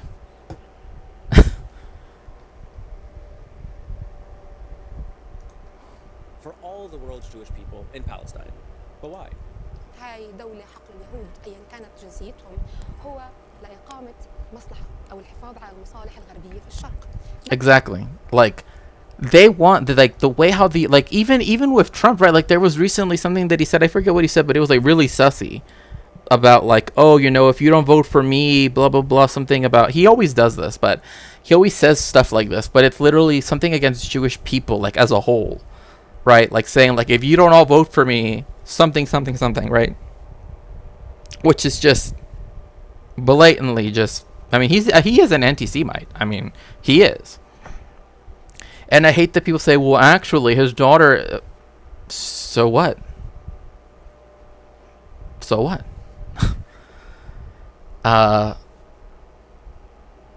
There are many people for whom, like, what Ivanka did by converting to Judaism is but a mere accident, right? Like, it has nothing really to do with her as such, right? Regardless, what this idea of creating a homeland for the Jewish people in Palestine did was make alien everywhere in the world the Jewish people where they lived. Right? That's not my homeland. Israel is not my homeland. Like, I've had people act like I'm Israeli. I'm like, I'm not Israeli. I have no ties to the state of Israel. Right? Like any, individual ties, right? Like anything to tie me to that country. Like the fact that Jewish people live there is, again, just because they wanted to create a settler colonial state that forwarded, right, or rather I should say,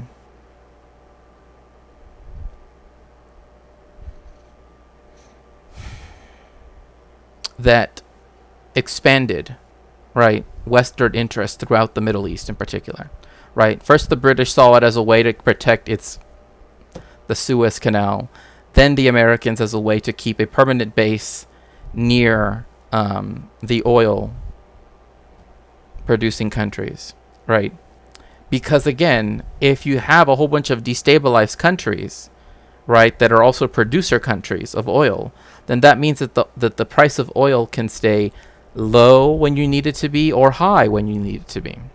Because that's ultimately what matters to the United States is the price of oil, not the stability of Iraq or Iran, right? Like, it uses that as a pretense, but it will use instability to make sure that number, right, that price functions so that the, Chevron, etc., right, ExxonMobil, right, that they can make maximum profits. So that's another thing to add on to that.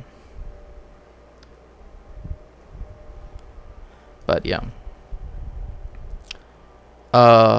And yeah, it's more or less doesn't work with American Jewish people. Ben Shapiro excluded, but Jewish Israelis can't be so sure. I mean, I just see, I'm sure they see their best bet with Republicans. Yeah, for sure. I mean, like, again, it's just playing into these fears again and again and again. But like the blaming part, that's where you're just gonna lose people. I mean, in my opinion, you should lose people, right? The people that instead hear that and are like, okay, I'm gonna, whatever. And they have a big thing over there about, oh yeah, a lot of the Likud, right? Yeah, because intermarriage is illegal, so it's, yeah, it's. دولة موالية للغرب ولكنها موجودة بالشرق، سواء في حرب عالمية أو ما في حرب عالمية.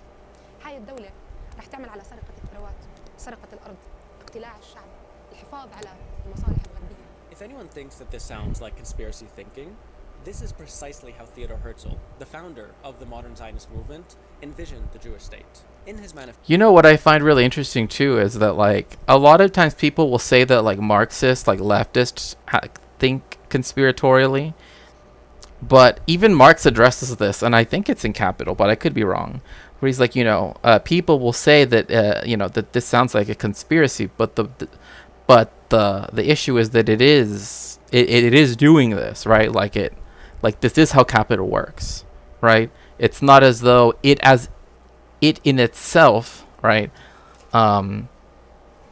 Like, because it could involve someone to think conspiratorially, right? Does not mean that therefore it's invalid, right? It's that if you can find the legitimate grounding for the reasoning behind, right, like why it begins to make you think that way, right? Like, well, what are the aspects that show this? Well, we have Western imperialism that does this and this and this, right? Then that's when you begin to see that it's like that it isn't so much a conspiracy, right? But people like to brush it off as, oh, it's just conspiratorial thinking, right? But it's interesting because capitalists will just say it, right? Like, capitalists will just say that that's what they want to do, right? They will say, this is our plan, right? Like, it's kind of a weird way to put it, but it is, like, even Marx talks about it, right? And in this case, yes, Theodor Herzl in Der Judenstaat says, like, we're going to found this company and this other one, and this one's going to be our financing wing, and this one's going to be this, and we're going to do this, and we're going to do that, and we're going to buy this land, and we're going to try to do this, and we're going to try to do that. We're going to move in the poorest Jews in first, so then that way they can do all of the hard work, right? And then the last people to move in will be all of us bourgeoisie Jews, and blah blah blah blah blah blah, right? Like, it's there. It's there, right? So the video audio is a little low, is it? Okay.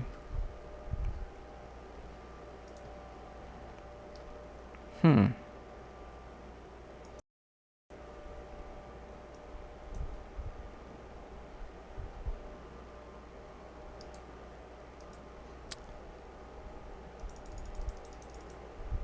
me see.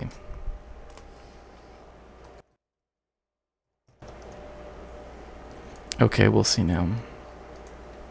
Manifesto in 1896, he wrote this: "If His Majesty the Sultan were to give us Palestine, we should there form a portion of a rampart of Europe against Asia, an outpost of civilization as opposed to barbarism." By the way, that wasn't real footage. It was from this ridiculous 1921 biopic about the man, which also includes this image. Yikes. Oh my gosh, that's it is very messed up. Israel has largely relied on people not knowing this stuff and just calling anyone critical anti-Semitic and completely ignoring or even allying with actual anti-Semites. Not the case anymore, though, right? That's very true. Yeah, and like that's another thing too, is like when you go into the history, you also find out that like they didn't mind other people to do actual like and another thing too is that that word conspiracy like can both be used in a way that's saying that it is false, right? Like a conspiracy theory, right? But then there are conspiracies, like there are such things, right? Like particularly when it comes to like the ethnic cleansing of Palestine, right? Like you do have the how does he term it?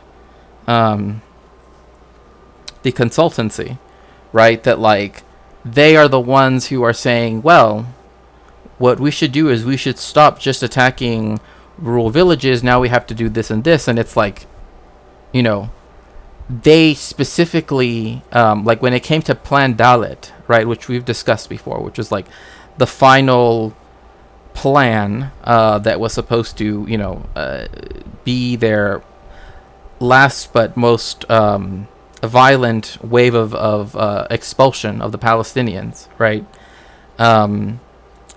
They printed out 4 different copies, right, of it, saying 4 similar things, but the one that went to the foreign press did not include the like you can destroy anything, you know what, like but if it went to the different military sites, they were given the full thing that said, oh, it doesn't matter if you know, if you burn down an entire village as long as you blah blah blah, right? Like so the government gets one, right? Like the rest of the government of the Jewish Agency for Israel, right? They look at it, it's excluding some things. Then you have the generals and everything, they have a particular document and it's excluding some things. And then you have the soldiers on the ground that are being told you can do this, right? Literally a conspiracy. Right, again, like there are actual conspiracies and then there are conspiracy theories, right? There's a difference between those two things, right? Like they say, 1,000 words. But yes, this isn't just anybody. I haven't selected some random preacher with kooky ideas. This guy's ideas and planning and organizing was foundational to the early formations of the Zionist movement. He is also someone who is still held incredibly close in the state of Israel. They literally have a mountain named after him, where they bury their notables, politicians, soldiers, whatever. This guy is foundational. Right, like it's not accidental that, I mean, to me, I also don't find it accidental that in the United States in particular, right, that the proliferation of conspiracy theories and theorists, right, has also happened at a time when like U.S. imperialism and you know, all of these, the expansion of the United States' you know influence on other countries via, you know, intelligence and whatever. Again, I don't want to get too in depth in it because then we're going to say, oh, well, you're too focusing on this. Again, I can't really speak to this in depth anyway. But this is where you begin to see, right, like all of these conspiracy theories that create all of this, you know, pulp, so to speak, right? But then you have something like the Afghanistan papers, right? Or you have something like the Panama papers or something like, right, where it's like we have these actual things showing that, you know, but because this little factoid is mentioned here, they want to connect the two to discredit the actual thing, right? So, and in many ways, what he set out to do is what is still taking place. And in his writings, you notice that he doesn't so much as mention the Palestinians, the native population of the land that he was planning on colonizing. And although that sounds a bit strange, it's actually kind of canonical for colonial thinking. The natives don't matter, and they only matter insofar as they're a nuisance that needs to be mitigated. To that end, Herzl does write this in his diaries: both the expropriation and the removal of the poor must be carried out discreetly and circumspectly. Like Sam Cedar says, if Alex Jones didn't exist, the CIA would have to invent him, right? Like, for example, like there is this very simple concept of like people are often propped up by way of neoliberal think tanks, right? If they are essentially telling the story that they want people to hear, right? It's not uncommon, right? Like especially if it's like things on climate change or whatever, right? Like people that are already saying it, they don't need to integrate them into their organization, because they're already doing the thing, right? They're already saying what they want people to think. So Zionism is, and always has been, a colonial project. And with that comes a complete dehumanization and contempt for the native, who literally does not deserve the land that they stand on. كيف ممكن حدا مستعمر ما بيرجع لهاي الأرض ولا جدوده من هان يجي يسلب الأرض من فلاح فلسطيني عربي كنعاني الأصل من شخص مسلم مسيحي أو يهودي موجود في فلسطين. It feels almost like she's asking very similar questions to the ones that Darwish was asking. Or rather, I think she's asking questions that Darwish was answering with his questions. That sounds a bit confusing. To explain what I mean, let's take a look at this very early Zionist propaganda film from 1935 entitled The Land of Promise.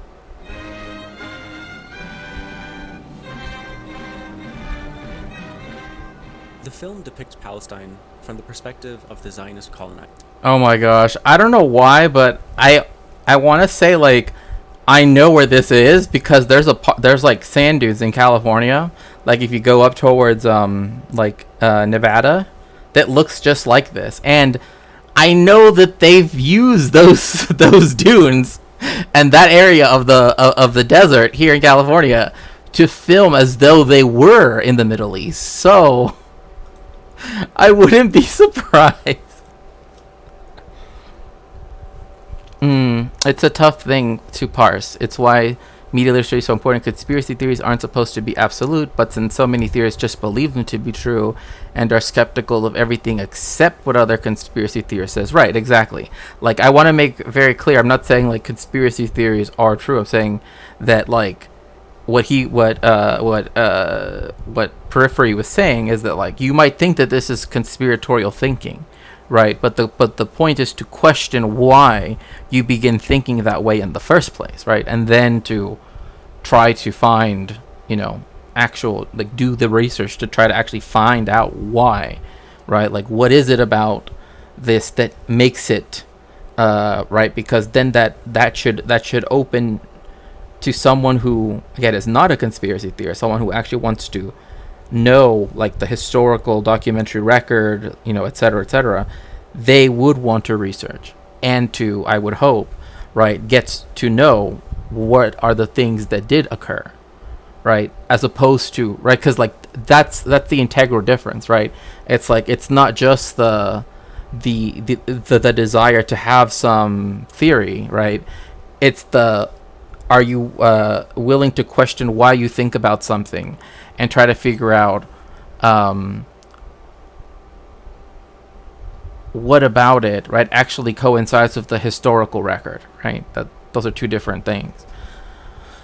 But yeah, unless it's substantiated and it's turned into a conspiracy, right? Like if you can substantiate the fact, right? Like for example, like even in both of Ilan Pappes's book, The Ethnic Cleansing of Palestine, and Lobbying for Zionism on Both Sides of the Atlantic, like you have the consultancy, right? Like, oh, that name sounds very ominous and blah blah blah, but that's what they called themselves, right? Like that's what they were called, and they met in this house that's been destroyed now. I wonder why, but anyway, that's been destroyed now, and what we have are all of these like documents that come out that are only relating to stuff said in that conference room, right? And whatever was done in that conference room was not the same thing that was said by the official press of the World Zionist Organization, etc., etc., etc.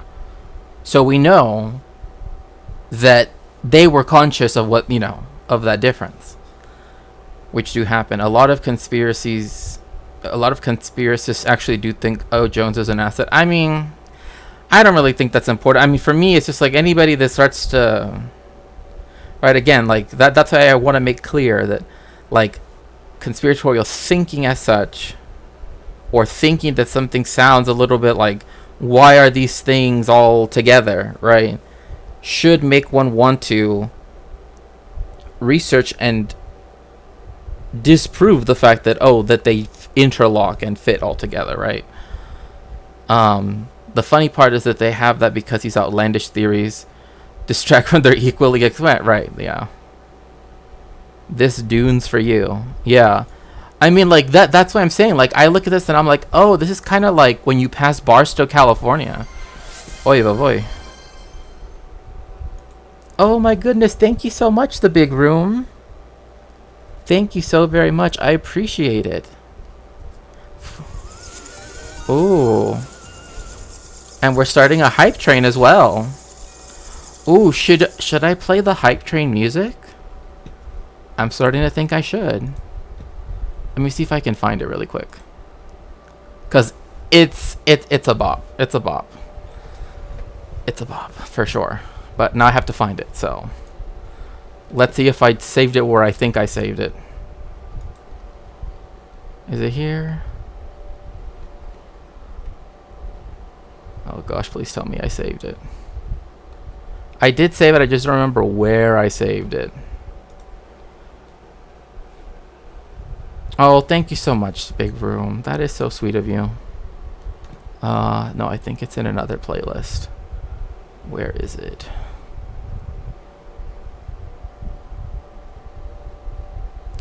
If we're gonna have a hype train, I have to play the hype train music, but now I have to find it. Oh, where is it? Where is it? Unless someone has the link to it, which I doubt. I've only played it like once recently, but it's a banger. It's a banger for sure. Oh, I think I have it. No, it can't be. No, it's not. Then this is copyrighted music. My gosh, where is it? Oh, there. Maybe it's here.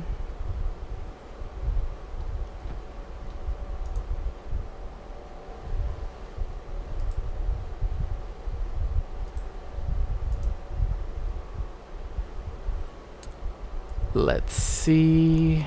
Please. No. Oh gosh. I could have sworn I had it. Let's see here.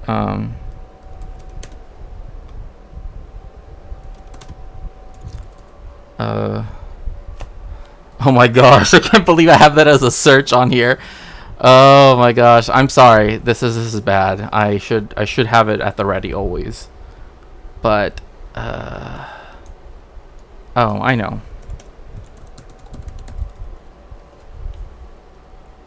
I'll go to the creator and see if I can find their video there.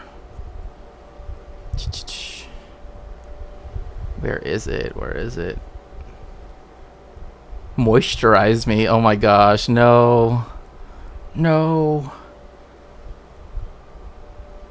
Oh no, not the Pound Town one. No, no, no, no, no, no, no.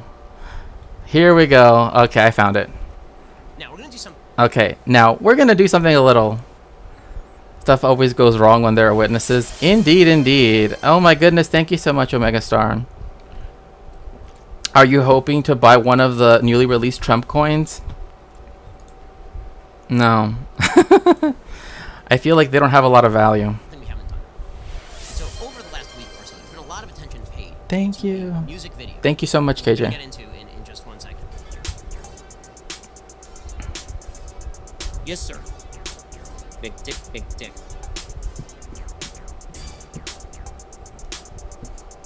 Big old dick, dick.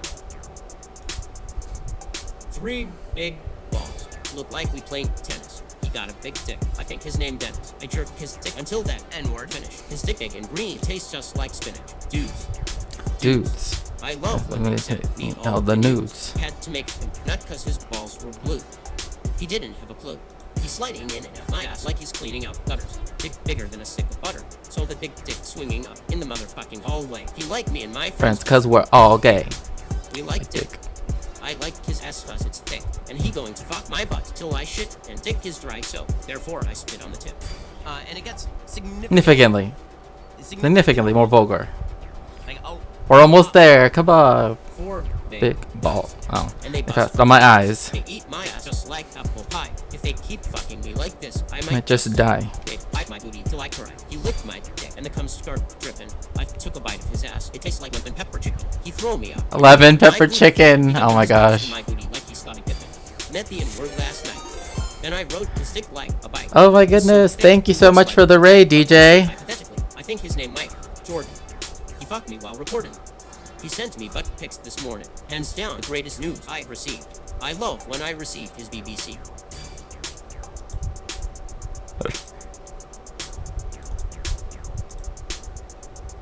Three big. Woo! We got the button mash emote. Got a big dick. I think his name Dennis. I jerked his dick until that N-word finished. His dick big and green tastes just like spinach. Dudes. I love when they sent me all the news. Had to make him nut cause his balls were blue. He didn't have a clue. Welcome in, Raiders. Thank you so much, DJ, for the raid. Dick bigger than a stick of butter. So the big dick swinging up in the mouth. Exactly. He liked me and my friends cause we were all gay. We liked dick. I liked his ass cause it's thick. And he going to fuck my butt till I shit and dick his dry soap. Therefore, I spit on the tip. See, I had to finish it up for that. So, hope you enjoyed that. That interesting piece of musical history. Again, welcome DJ. Welcome Raiders. Welcome streamer. I hope you had a good stream. I heard you were watching documentaries. What an interesting time to come into the stream, but I appreciate it so very much. And essentially can be read as a visual text declaring and depicting the righteousness of the Zionist project. It starts with scenes of uncivilized There is, by this creator, a Haktua song, but that's for another time. natives. Primitive, backwards. The local population have let the land decay. It is wasted on them. Then we see scenes of Jewish settlers. Wait, the Trump coin is like a collector spoon from Montana. Oh, yeah. I noticed the part in his hair moves from side to side to indicate his hypocrisy. Modern. Productive. Civilized. With shots taken straight from Soviet-era cinema, the juxtaposition is clear. And with the most Wait a second. So they from shots taken from Soviet-era cinema. So does that mean that they took stuff from Soviet films and used it for their own propaganda? Is that what is being said here? Because that's what it sounds like, the way how that.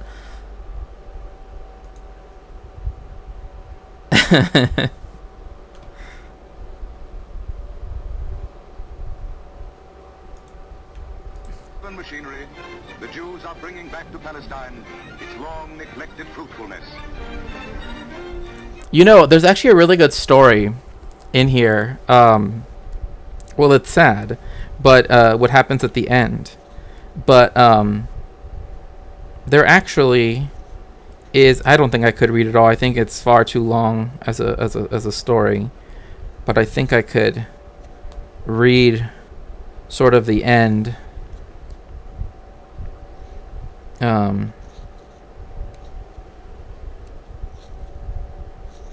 gosh, where is it?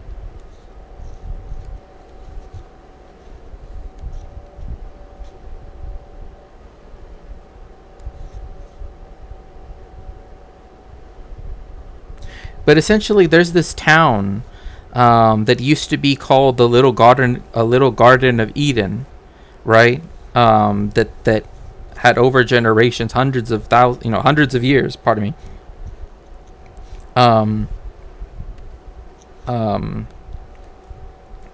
Essentially had a very small water supply, but they had been able to transform it into this very, very like I said, it's a little Garden of Eden, right?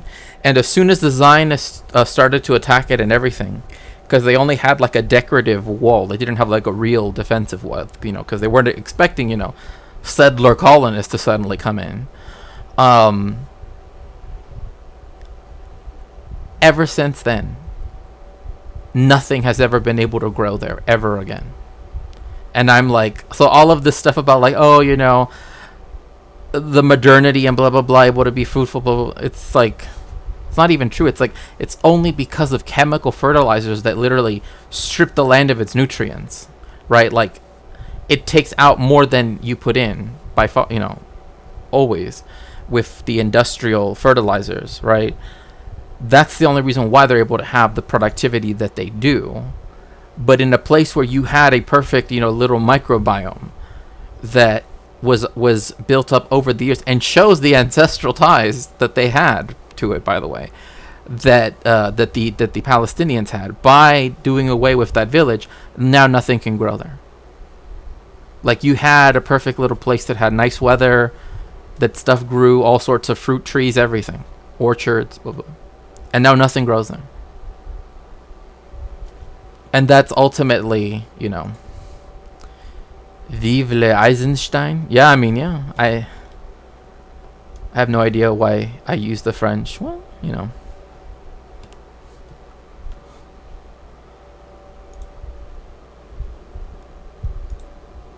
The film ends with this charter, calling for funding for immigration and colonization. The thesis of the film is as follows: we deserve the land because we can make better use of it.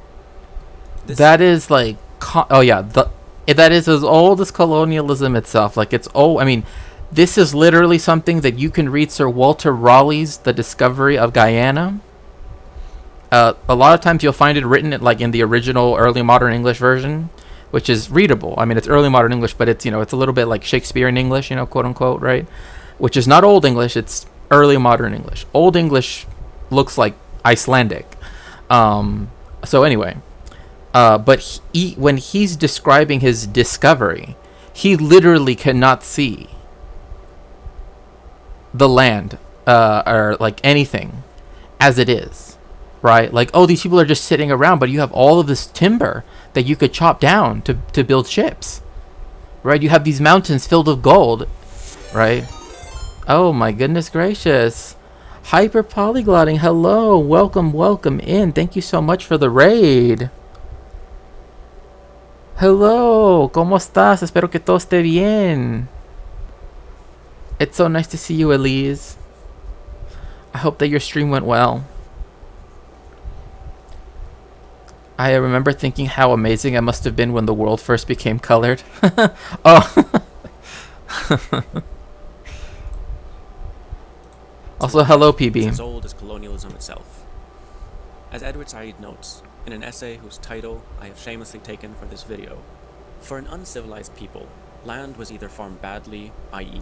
inefficiently by Western standards, or it was left to rot. A civilized man, it was believed. Also, please make sure to shout out, hello, River Rune. So good to see you. If I could get a mod to please shout out Hyper Polyglotting. Okay, that's good to hear. I'm so glad. To shout out Hyper Polyglotting, I would appreciate it. Could cultivate the land because it meant something to him. On it, accordingly, he bred useful arts and crafts. He created, he accomplished, he built. From this string of ideas, by which whole native societies who lived on American, African, and Asian territories for centuries were suddenly denied their right to live on that land, came the great dispossessing movements of modern European colonialism. Land in Asia, Africa, and the Americas was there for European exploitation because Europe understood the value of land in a way impossible for the natives. And this comes out so much in The Discovery of Guyana by Sir Walter Raleigh. Like, again, like I was saying, literally like, oh, like you have all of these streams of all these fish, like you could sell them. And they're like, well, we just, when we're hungry, we go fishing to go eat, you know, like, why, you know, like, he actually does not speak to indigenous people when he writes that at all. You know, there was no desire to, and nor was it thought like, oh, they might have something to say.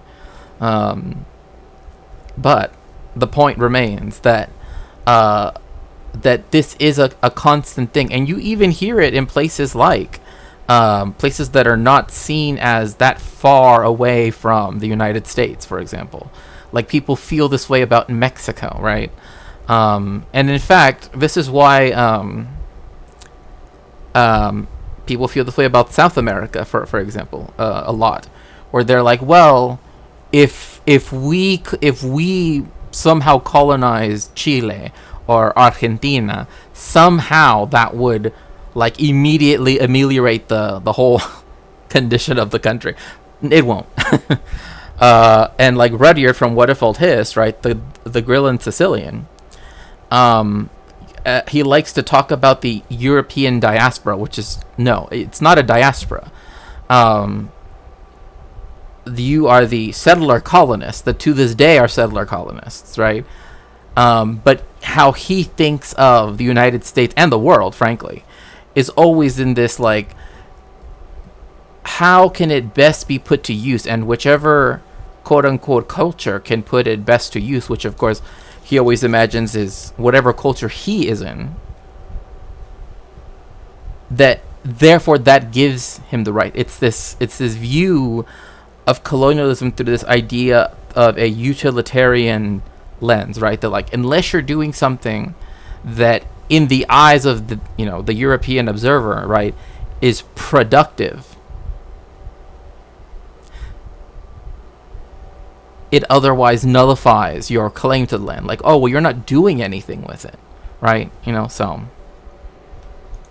which is wrong. It's incorrect. In this specific case, the Zionist claims of making the desert bloom can be dismissed by listening to Palestinians who were there before they were expelled.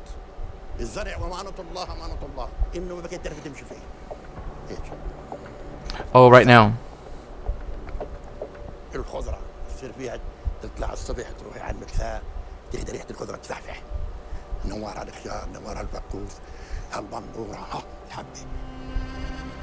I don't know why, but every time I hear Hosni's description of him talking about like the cucumbers and the plums, like the way how he says it, it just has this like emphasis, this like way that he talks about it, that just like immediately just like I want what he's talking about, right? Like I can see it, but it's just like this, I don't know, there's just something about it that's so visceral to me, where like the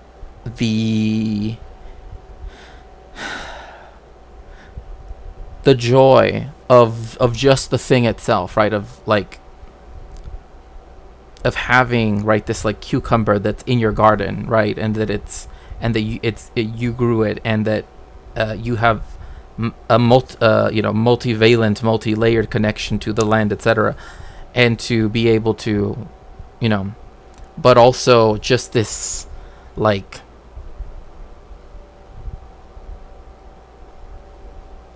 hypersensory, saporousness, right? I don't know. It's just interesting. I don't know. It just always hits me every time I hear Hosni talk about it.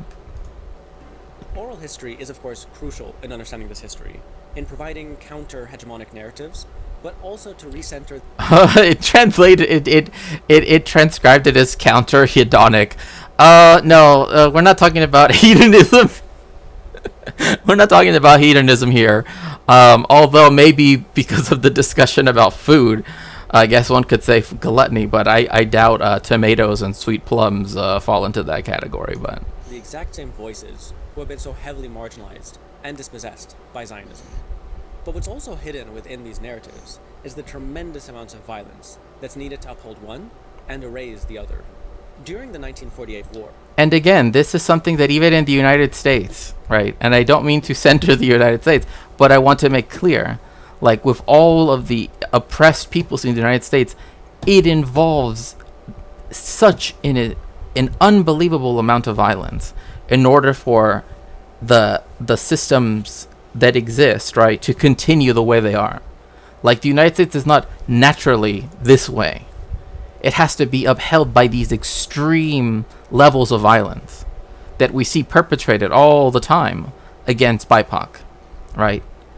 Against LGBTQ plus people, right? Etc., etc. Like, the marginalized exist in a world in the settler colony, right? That the violence to keep it so that way the privileges of the settler colonists, right, is there, right, has to be upheld not only at the individual level but the systemic level as well, and vice versa. So all of that violence is constantly ongoing. That's the reason why, like, when you're talking about, for example, genocide in the American context, you cannot talk about just the indigenous peoples and not talk about the African Americans who were enslaved in chattel slavery, right? Like, you have to discuss both of them, right? But of course, people like to compare the two and be like, well, this was this and this was that, blah, blah, blah. But that's not what I'm trying to get at here, right? Like, it's to show the levels of violence that it takes to uphold a white supremacist settler colonialist system, right? And that violence never went away. It's just in other structures that exist now. And it's economically enforced, right? Raising rents hurts the poorest first, right? Raising rents, redlining, etc., right? Like, it just goes on. And most, they lose their homes altogether, right? During the Nakba in specific, Zionist forces not only expelled upwards of 800,000 Palestinians from Palestine, they also destroyed hundreds of villages, razed them, and planted over them to remove their traces. A lot of these where they planted over them, they also made them into, like, national parks. So then that way, like, if you did find, like, bricks or something, like, you wouldn't think it's because of ruins of a village, right? And I've mentioned before, like, when it comes to Tel Aviv University, it's built on top of a former Arab village, right? A former Palestinian village, with the exception of one building, their faculty lounge. That's the only building that remains from before the Nakba. They use it, right? They occupy it, right? They are literally occupying it, you know. So they destroyed libraries, archives, any trace of Palestinian existence on that land. And also, sorry, just really quickly, and they also did this when they invaded Lebanon in 1982, by the way. There was the PLO Research Center, right? That what it was literally all of the collected documents and everything, right, that described, right, the Palestinian history, or the history of Palestine, right, and also the history of their refuge, they're seeking refuge in neighboring countries, right? That was one of the first things that the IDF made sure to try to destroy. That's why when I brought up archives earlier, it's because a lot of these archives are digital ones, right? So because of that, that's what allows them to escape their destruction by the IDF, for example. Because when they had a research center, nothing to do with militancy, nothing. Like, people would go there to research about the history of watermelon farming in southern Palestine, like, literally stuff like that. I'm not even joking. Like, they had stuff all, like, as, talking about horticulture, etc., right? But talking about Palestine, like, that was the difference. But there were also, of course, other texts, right, from that was one of the things that they made sure to destroy right away. And so it's never really, like, there is an amount of knowledge that was lost that is just completely unrecoverable,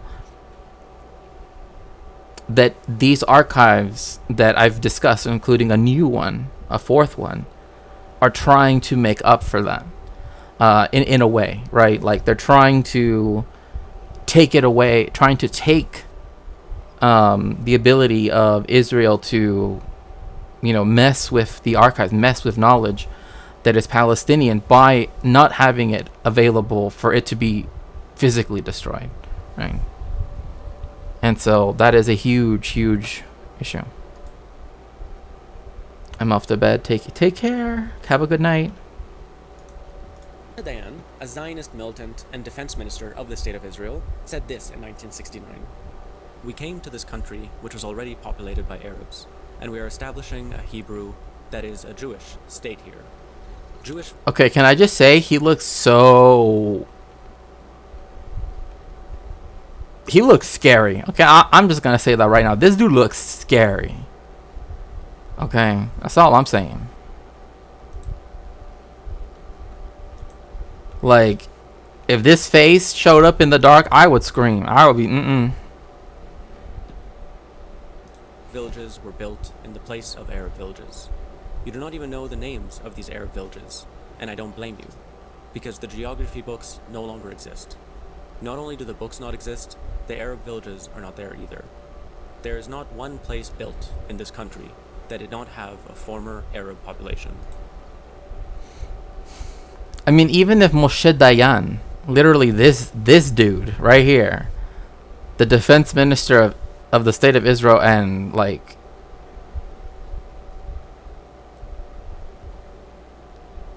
bad person, I'll put it like that, bad person.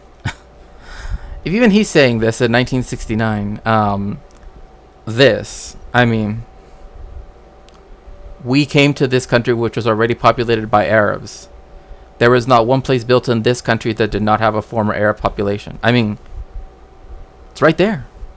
I mean, this dude would know, because it's under his command that a lot of the ethnic cleansing took place. So, no longer exist is a euphemism for we destroyed them. And try as they might, the Israelis have never been able to kill the story. One fascinating and depressing example of this is the Palestine Research Center. Oh, I was just talking about this. The Palestine Research Center, right? Not the PLO Research Center, the Palestine Research Center, my bad. In Beirut.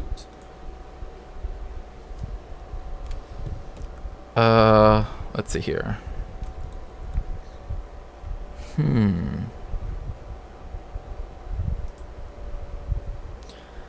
Dayan really said everything people need to know about how the Zionist state deals with Palestinians when he said, quote, "We have to tell them we have no solution.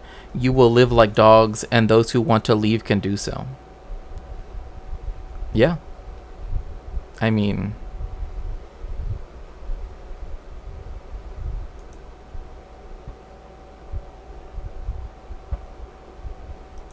it's been their operative policy since 48. Yeah. Right. Like in the articles that I'm writing, and the reason why this particular one is taking me a while, much longer than I expected, is just the callousness, right? It's just the absolute callousness of everybody, of just everybody, like the willingness to dehumanize, right? To the point where even though most of the people of Palestine, the Palestinians, had already been expelled before May 15th, 1948, they still want to tell the story as though it was this horrific,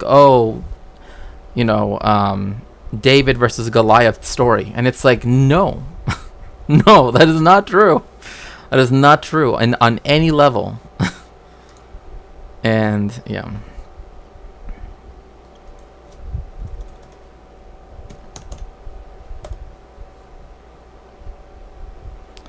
It's true as long as you can understand that they're not David. Right, exactly. But of course, they always present them, well, of course we're David, because, our flag has the Star of David, right? It's always that, it's always that really, really, really, I really dislike that they've completely just ruined the symbol in many ways, but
this is one of the places that I'm like, if I could go there, if I could have had access to this place, like it's like a, Like even all of the books that they publish, which I know there are, ways to still get copies of them. But the one that, Zionist colonialism in Palestine and just everything else, right? It's just like, it just, or the magazines or all that stuff. It's like, just the idea of having a place where there was Palestine studies, where you could, go through the archives, that you could participate in the research, right? Especially that as a historian, right, you would need to do for so much of this work. It's just so upsetting to not, right? It's like, it's a dream. It's something that, I can't do, but,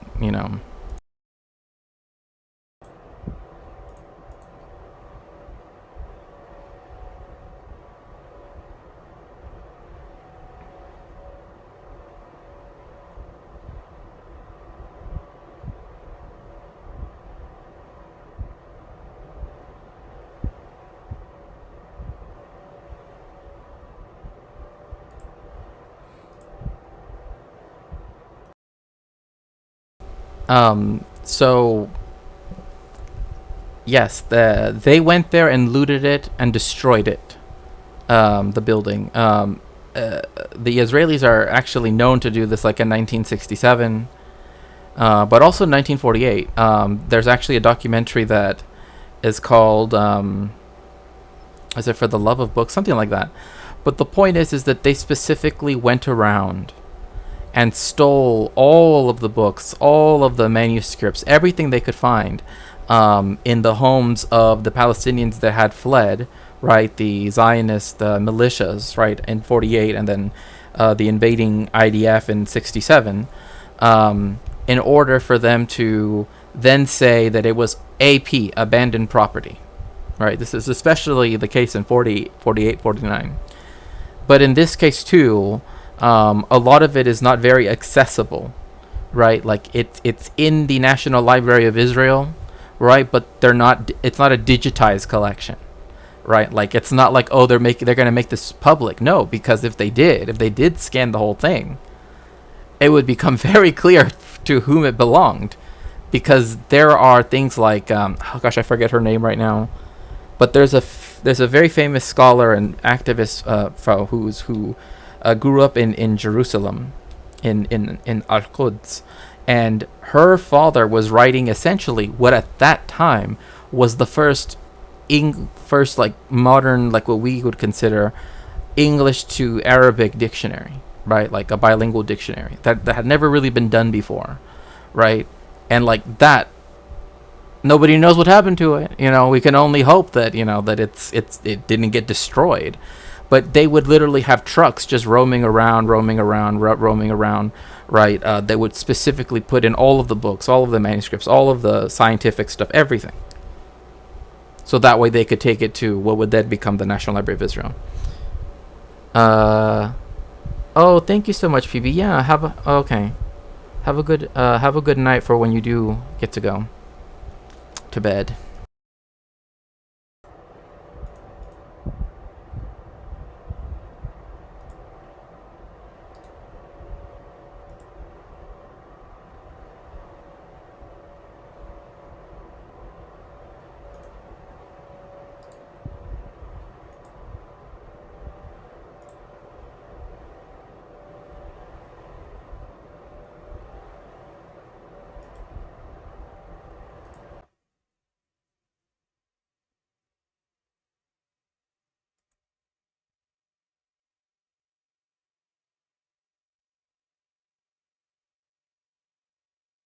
On the topic. But much more important, I think, is in the music, the poetry, and the films, which Palestinians have turned to, especially since the First Intifada.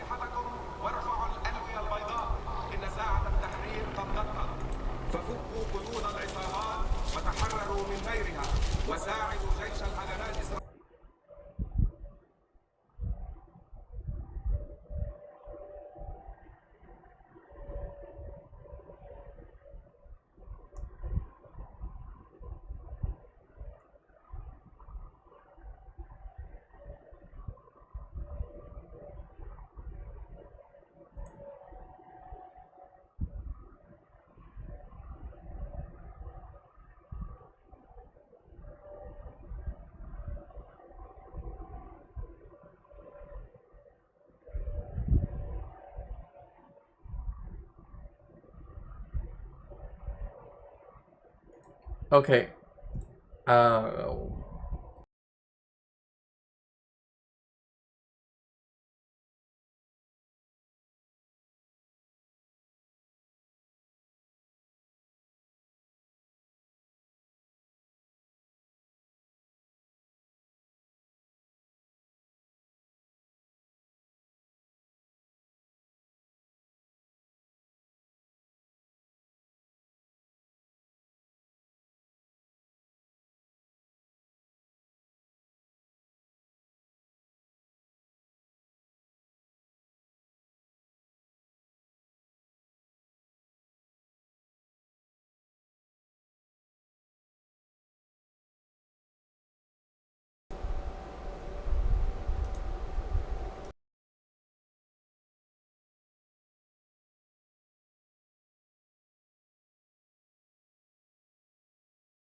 Oh, thank you. Yeah, I accidentally turned on the wrong audio. What all I was saying was like I could not imagine having the tank, like the barrel, right, of it just following you the entire time, right? Like that's just something like beyond like I don't even know. Like to me, that's just beyond terrifying. That it's just I don't know.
Oh no.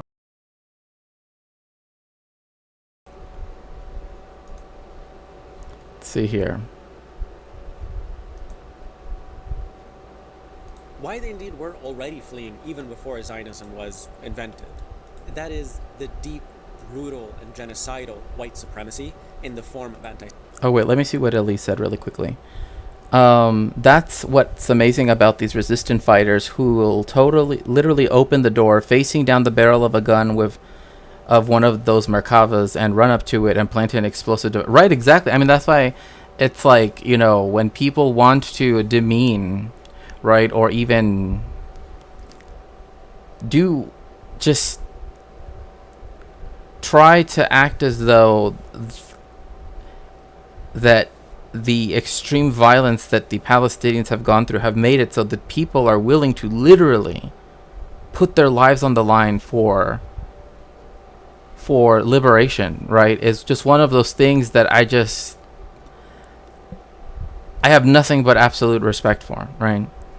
They actually half fight with each other over the privilege of running out there first. I mean, again, like it's like I know there are people who cannot imagine wanting to do that, right? Like ever. Can anyone? Yeah. That's called intimidation, right? No. Do you check out John Elmer's resistance reports on Electric Fada on live stream? Those are amazing. I have watched Electric Intifada. I don't know if I've watched that in particular. Semitism that spurred on this movement to begin with. Indeed, if you were to read Theodor Herzl's manifesto, you get a sense of two distinct parts. The first part outlines in great detail the real persecution of Jews by white Europeans, and then the second part, a plan to colonize another land in order to seek safety over there, which feels like a morbid non sequitur. And it's that same morbid non sequitur that is so apparent whenever this discourse comes about. Whenever you hear people from the US or the UK or Germany defend their decision to send more weapons to the state of Israel and it's always, of course, the genocidal settler colonial countries, right? Like the ones that, oh yeah, I mean, like I already like Electric Intifada. I just don't know if I've watched it. Like I just don't know. It's usually about 2/3 of the way through. Oh, okay, 2/3 of the way through. I see. Bad Lefty is here on the YouTube side saying John Elmer Twitter account for the uncut resistance video. So I will definitely look those up. So thank you so much for the recommendation. I definitely am going to look those up. Yeah, like I've been trying to keep up with as much as I could, both in the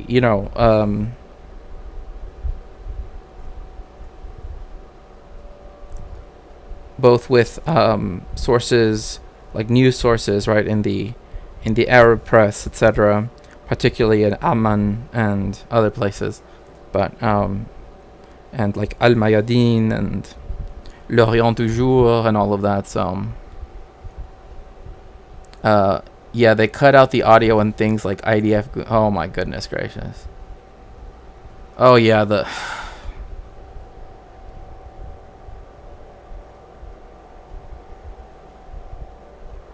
I am so done with hearing, the when they do their like press conferences and it's like Daniel Hagari. I don't want to hear his voice. I don't want to hear anybody's, like. I've been learning a fair bit of Arabic by watching the Al Jazeera Al Mayadeen streams. Yeah, I mean, it's definitely worthwhile. I mean, it's like when I visited Syria and Jordan, that was, obviously that's when I spoke, Arabic best, I would say. But it's just been a while, and, but yeah, I definitely try to read as much as possible. Bloody Hagari, the man who counts. Yeah, he's the one that said that. Yeah, he's the one that went to Al Shifa hospital, or was it Al Ahli? Anyway, he went to the he's the one that like, do you see this here? This is saying that these are the hostages and blah blah blah. And this is like, it literally is like Monday, Tuesday, Wednesday. Oh gosh, it's just so bad. Oh, it was Al Shifa? Okay, good. But yeah, Hagari and Elon Levy, don't I can't, like, I just everything, like his facial expression, just I don't want to see it. Thursday, I don't care about you, and Friday I'm in yeah, he resigned. Hagari or Elon Levy? This moment of genocide. And here again, Edward Said's words are incredibly helpful. To those Palestinian victims that Zionism displaced, it cannot have meant anything by way of sufficient cause that Jews were victims of European anti-Semitism. And given Israel's continued oppression of Palestinians, few Palestinians are able to see beyond their reality, namely that Occidental Jews in Israel, once victims themselves, have become oppressors of Palestinian Arabs and Oriental Jews. And not only that, like, I'm actually glad that Edward Said never got round to it and the moment passed, but the idea. Hagari, at the time, I wanted to do some sort of parody on him using lyrics to the Cure song about the days of the week. Oh my gosh, it's just...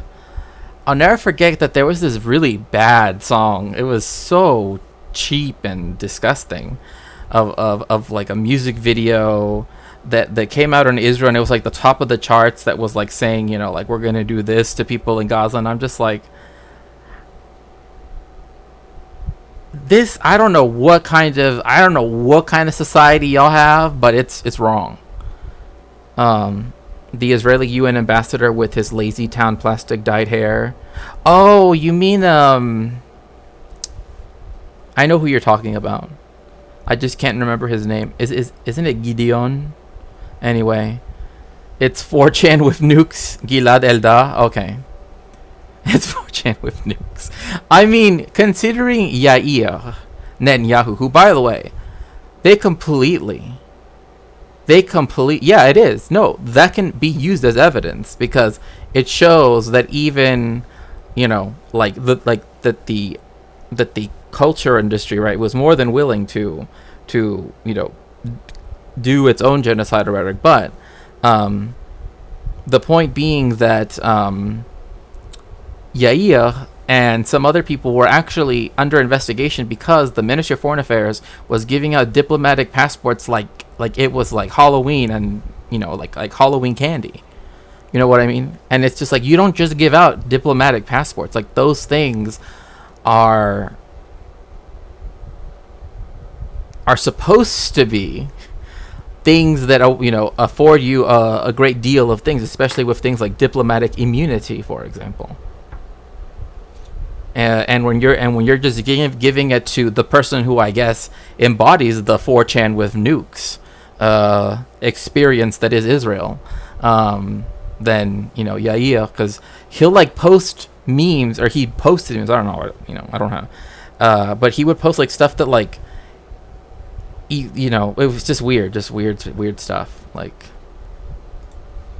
I've been borrowing quite a bit from Edward Said in this video, and specifically that one essay. Not because there aren't any other essays on the topic. I do so for two reasons. One is because it's a foundational essay. It still really holds up. And I think it may be one of the first examples of an essay doing what it suggests in the title, giving an account of Zionism from the standpoint of its victims, specifically in the English-speaking Western world. But also it's kind of haunting, because when you read it, it's scary how many of the discourses that he names that we are still having and still encountering to this day. Yeah. Also, Elise, oh my gosh, I don't know if you've kept up, but there have been some debates recently. Bad debates, I'll put it like that. Bad debates concerning what happened in Lebanon, and it's not good. It's not good. It involves usual suspects, unfortunately, as well. But, you know, I'll DM them to you later. Because I really like your commentary on all of that. So, especially since you actually know legal stuff. Oh gosh, it's always pulling out the dictionary. Well, isn't there a reasonable blah, blah, blah? No. Oh, well, I'm talking about someone who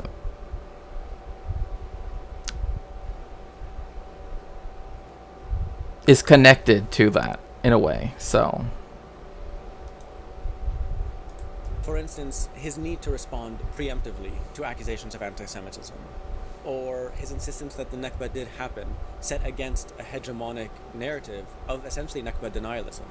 Which, by the way, Nakba denialism is genocide denial. I just want to make that very clear. Like, anybody that wants to be like, oh, there's still questions about blah, blah. No. We can question, like, this is why I think, like, and it's weird because Deborah Lipstadt is the way how she is right now in her political position, right? But in terms of, like, what she says in denying the Holocaust, like, I do not have to entertain, right, the arguments and respect the arguments of people that say that what's going on in Gaza is not a genocide, or what happened during the Nakba was not a genocide, or what I don't have to argue that their positions are not valid ones, right? They are not the other side that's equal in weight, right? And so like having on a Holocaust denier and someone and a Holocaust studies, genocide and Holocaust studies scholar, like for example Deborah Lipstadt, she never did any of those things. Why? Because you cannot deny the Holocaust. It happened. It happened. It's a historical fact. Same thing with the Nakba. It happened. It like the people that go around acting like they can still go and deny it. Remember who they are. Because if they're willing to deny that, who knows what else they would be willing to deny. Even Benny Morris says it happened. I know, even Benny fucking Morris, I know. His whole thing is it didn't go far enough. Right, exactly. Like his whole thing is like, oh, well, had it been more total, then, Israel wouldn't have had to have engaged in all this extra violence later on. It's just like, bro, just chill. Chill.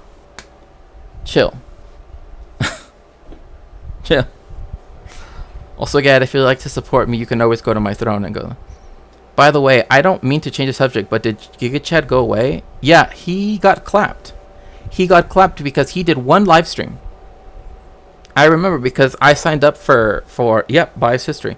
I signed up to get the notification for his live stream. And whatever he said on that live stream, I don't know. But it got him clapped. He's gone.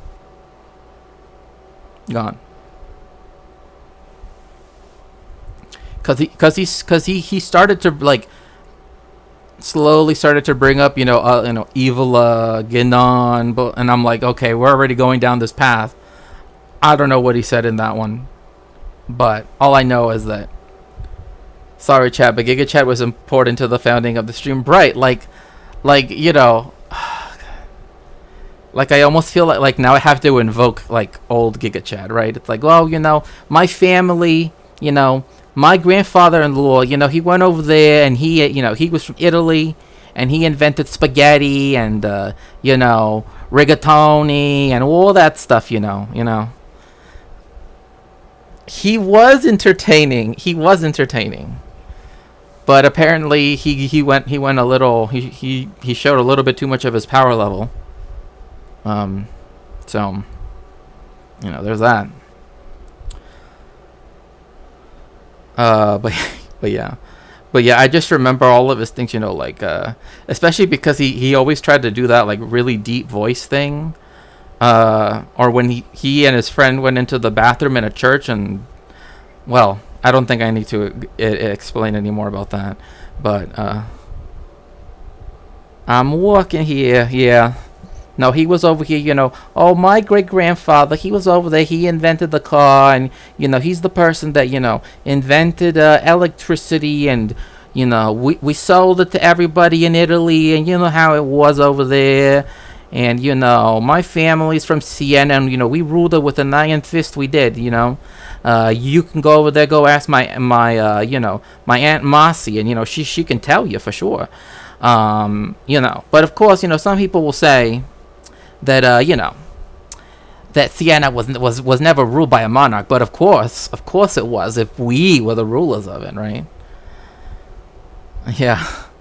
Time for me to look into eating things. Okay, see you there. Definitely will. Have a good rest of your, thank you so much, appreciate it. I'll see you there on your stream, and I will send you those things, so that way you might have something to react to, because I've seen them already cut short. So yeah, he was like, you need to talk like this. It was just like, I can't do it, honestly. It's like, bro, just stop. But just all of his advice and stuff, it was just funny. He wasn't as bad as Rudyard, right? As What If Alt Hist, but he was kind of going that route, right? He could have gone that route, but instead he just swerved and did something else. So, but yeah, he would do the I am the embodiment of Giga Chad, just that, I read exactly one philosophy book and I am gonna tell you about it. That's what his videos were like. I just found it so weird, that he wanted to live in the 18th century of England. I'm like, you really want to walk around in breeches? Are you saying that you want to walk around in britches? Because that's a choice. So last thing, and I'll leave the Giga Chat topic. He's the textbook example of incel energy. But remember,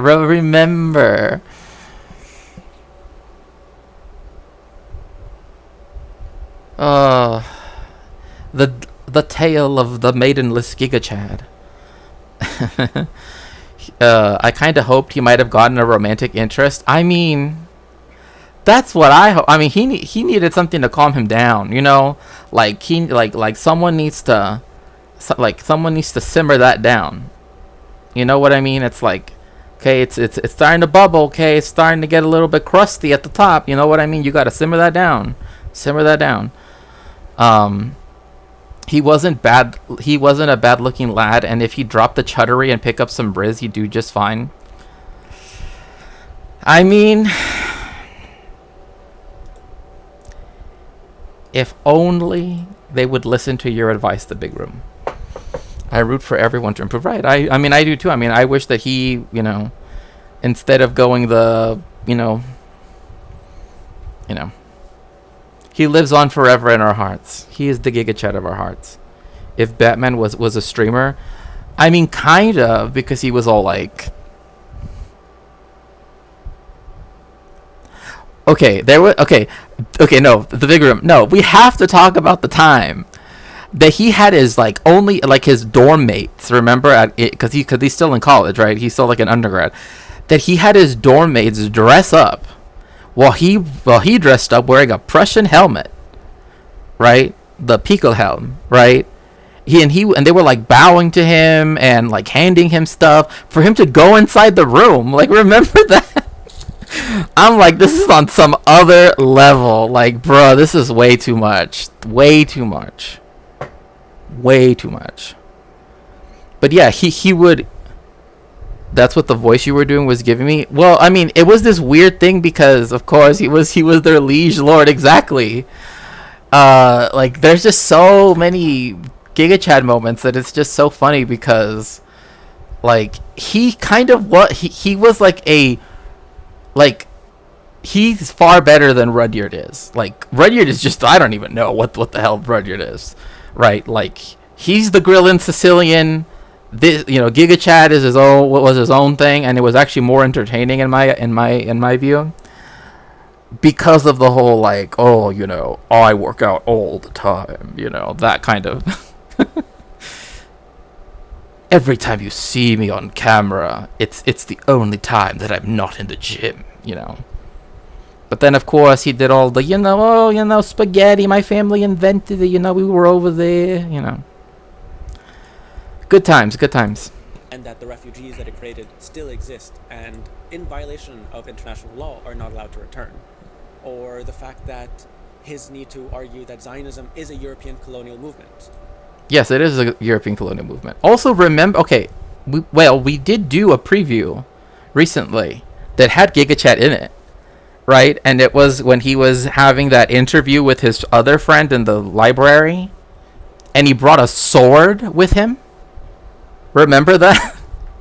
Yeah, he's like, my family invented spaghetti. We brought electricity to Italy. We were over there riding around in a little, Lamborghinis, and ruling with an iron fist over Siena, and stuff like that. And I remember one time I went to Rome, and I met one of the emperors, and I was like, he doesn't look like he could bench over 350. It's just stuff like that. He would just be like that.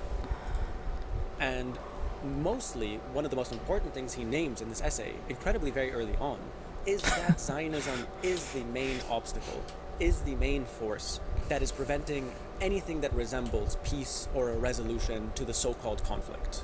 Another reason that I'm using Edward Said a lot in this essay is because he really has a unique positionality to connect Palestine to the larger and longer history of European colonialism and imperialism.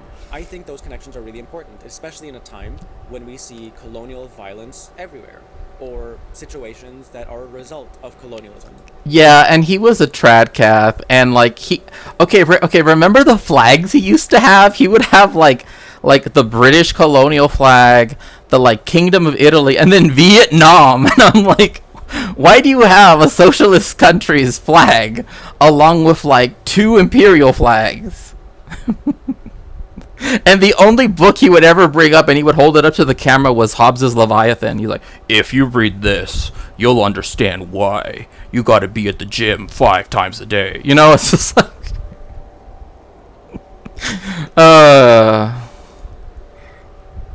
I think he had the papal seal. Yes, he had the papal seal too. The 2 interlock keys. That's right. Because he's super trad cat. He's like, you know, even though I don't go to church, I'm obviously, you know, the Pope's strongest soldier. You know. And in which our movements in response need to also be anti-colonial in a very real sense that connects all of these struggles and understands the roots of not just the situation in Palestine, but also in the Congo and in Sudan and across the entire global south. But here I have to admit something. I didn't play the full clip of Mahmoud Darwish in the film Notre Musique. There is one last bit of it that I hesitate to play because I know that it can be very, very cynically Yeah, Jim Rat Thomas Hobbes. He's like, you know, the last time I was over there on the rowing machine, you know what I had attached to the little tablet thing? I had my Hobbes on there. You know, it's just like interpreted. But I think it's incredibly powerful. And I think even more enigmatic than the other clips that I played. هل تعلمين لماذا نحن الفلسطينيين مشهورون؟ لأنكم أنتم أعداؤنا. إن الاهتمام بنا نابع من الاهتمام بالمسألة اليهودية. نعم، الاهتمام بك وليس بي أنا. إذن نحن قليلو الحظ في أن تكون إسرائيل هي عدونا، لأنها تحظى بمؤيدين لا حد لهم في العالم، ونحن أيضا محظوظون لأن تكون إسرائيل عدونا، لأن اليهود هم مركز اهتمام العالم. لذلك ألحقتم بنا الهزيمة وأعطيتمونا الشهرة. لقد ألحقتم بنا الهزيمة ولكن منحتمونا الشهرة. like that scene right here. Hello, Boy Meets Minnie. Oh yeah, I'm doing well. It's so nice to see you. Hope all went well. It's actually not. It's a French film, but it has Mahmoud Darwish in it. But it talks about Palestine. It's Notre Musique by Jean-Luc Godard. But anyway,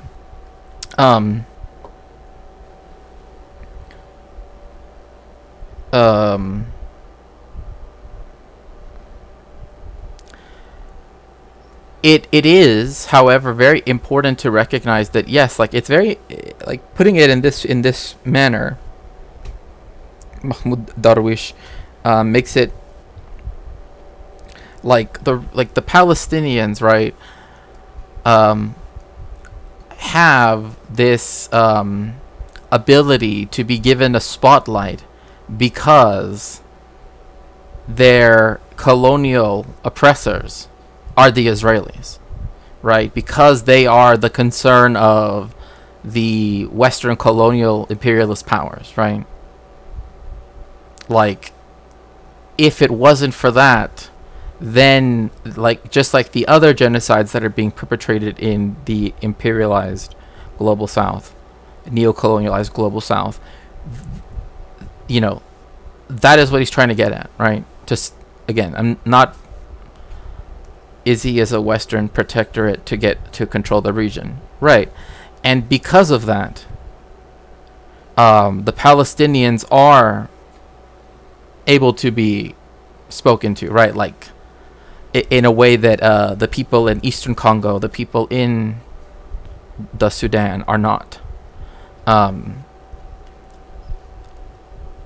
So that's why when he says like, you have given us both defeat and also renown or fame, it's this like double-edged sword, right? It's like, you know, that because like, if you, for example, like myself, for example, are studied Jewish history, right? Eventually you have to start talking about the Palestinians as well. Like, you cannot, as it were, get away, right, quote unquote, from talking about them, because at some point they become important to Jewish history, right? And that's one of the reasons why, like, I do talk so much about Palestine, from particularly focusing on the Palestinians, because they deserve to be heard as well, right? Not how Jewish people interacted with them, but how Palestinians are the you know, how they interact with the settler colonists, right? Palestinians are central to Christian history, right? I mean, like, before the Nakba, Bethlehem, Nazareth, so many other cities, I mean, even Jerusalem, used to be far more Christian than they are now. But because of the intensifying, even Gaza, like, right? The third oldest church in the world destroyed by the IDF. That's a war crime. That's a fucking war crime. Like, unequivocally, there's nothing as, if I remember correctly, maybe perhaps I misspoke. I know it got struck. I don't know if it got destroyed. I think I'm confusing it with the mosque. Yes, I'm confusing it with the mosque. The mosque, which used to be a Crusader church, that's the one that got destroyed. That's the one that got destroyed. The church, which is the third oldest, the Church of Saint Porphyrius or Priapus. Anyway, that church is technically still, I mean, it still has divine liturgy every single day. Every single day, as far as I know. Yes. Yeah. You're right. Yes. Yeah, I want to make sure I'm accurate here. I know that I don't want to conflate. But there was a Crusader cathedral that was built, and it was converted into a mosque, and that's the one that was destroyed. But, you know, they're both in relatively the same area, so the church got hit. Yo, y'all eat tamales like bananas? As in we peel them like this? No. The corn husks, they hit the refugee encampment next to the oh, okay. Okay, thank you so much. I appreciate that. I don't want to, you know, apologize for the misspeak. No, usually, well, you can technically from the bottom, you could like squeeze it up to the top, but that's not really like a banana, because a banana you have to peel, right? Usually you just remove the husk, which is used to shape the tamale, and then you eat it with a fork. But in Mexico City, they make these things called oh my god, what kind of guajolotas? Guajolotas, and those are tamale sandwiches, but made with like this bread that's like baguette. It's like little baguettes, little Mexican baguettes, and you put a tamale in the middle. Auntie Judgment, oh my gosh, because you peeled it. I mean, you can peel it if you want to. They also sniped in the church's courtyard. Oh, that's horrible. Like, they have divine liturgy, as far as I know, every single day. Like, I've seen pictures of their divine liturgy. But I was just, you know. There are so many ways to interpret that, I think. I don't think he's talking about the average person who's mobilizing or organizing to stop this current genocide, or indeed for a longer history to stop the colonial project of Zionism. Some read into it the idea of white guilt, the idea that states like Germany, are so heavily defending the state of Israel, even in this moment of genocide, out of a sense of historical duty, of almost like reparations for their vile white supremacist, genocidal anti-Semitism.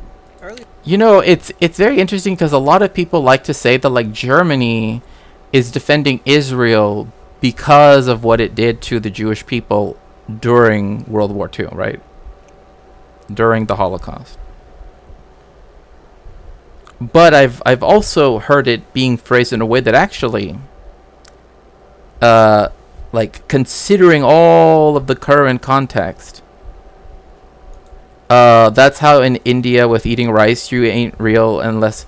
Yeah, well, I mean, I remember like when I was in the Middle East, like I had to get very used to eating with my hands, right? Like you had to do the like 3 fingers and, you know, eat like that, you know, to get the rice and everything, because there are no like unless there's a soup, right, and you need like a spoon for that or some sauce, there are no forks. You just, everything is with your hands, right? Like, and it was funny too because even when I was there, they kind of laughed at, and we kind of laughed at this together, was that like my natural inclination was to turn everything into a taco. I'm not even joking.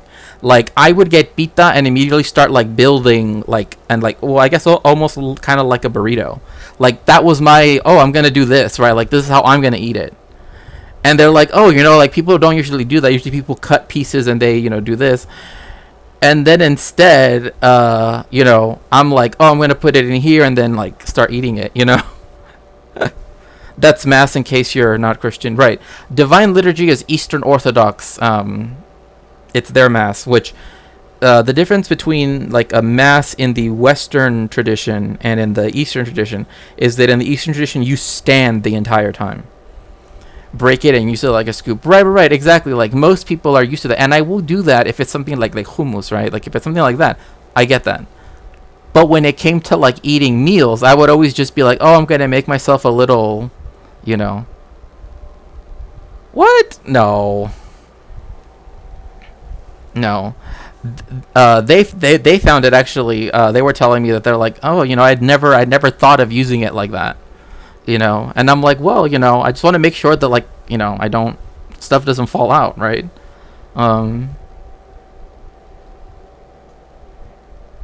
Because like, because there were things like saffron rice or just so many different things that because there's this thing like, because there's like this thing like makhluba, and it's a dish that's actually usually like in Jordan. They make it, but it's you usually see it in Palestine, but there's a lot of Palestinians in Jordan, and it's like these different layers of eggplant and chicken, right, with all of these spices and rice. So like different layers will have like different things with them, right? Like some of them will have the eggplant, right? Some of them will have the chicken, some of them will have, right, and at the bottom, like it's one of those things where you put it on a how did Abdul do it? So he had the big pot of the makhluba, which was cooked, and then he put a huge like baking sheet, and then they hold it and flip it over, and then they go like this, and then they kind of like make it like a mountain kind of, and make sure to put like pieces of the chicken at the top. Right, and you can see all the different layers, almost like archaeological stratigraphy going down. And then that's how you eat makhluba, and then you have different sauces and everything. And so that's what I had. I should say though, when I made them like a burrito or like a taco, it was when particularly I was with the Bedouin. When I was staying with some Bedouins, so I was a bit more conscious of like dropping my food and stuff like that than usual, because you actually have to sit down on the floor, and you know, I was like, I don't want to make a mess. I don't want to, you know, I was thinking of how to be a good guest, right? Like I don't want to make a mess for my hosts, right? Especially because like they were kind enough to let me stay with them for as long as I did, so. Stand the whole time? Yeah, so if it's like 2.5 hours, you're standing that entire 2.5 hours. Zionist thinkers, such as Herzl, did describe Zionism as an antidote to European anti-Semitism. It is not. So as I was saying earlier, right, it's like people like to say, oh, Germany's doing it out of some guilt it has over what happened in Germany in, from 1933 to 1945. But that isn't actually the case, right? Like, one of the things that Israel does, right, is that it actually allows them to go after another group of people who they, are very much against, particularly Muslim people, right? Because that's what all of those things, right, like dealing with, oh, you can't become a citizen of Germany unless you say that you affirmed the state of Israel, oh, if you do this, if you have a Palestinian flag, but like all these things are done so as to exclude entire classes of people, right? Because they know that people from the from Southwest Asia and North Africa, they are very likely to side with the Palestinians. So if you make their ability to live in Germany contingent upon that, then you've effectively made a policy that says people from this region cannot stay in Germany, right? And they're using Israel as, as the way to do that.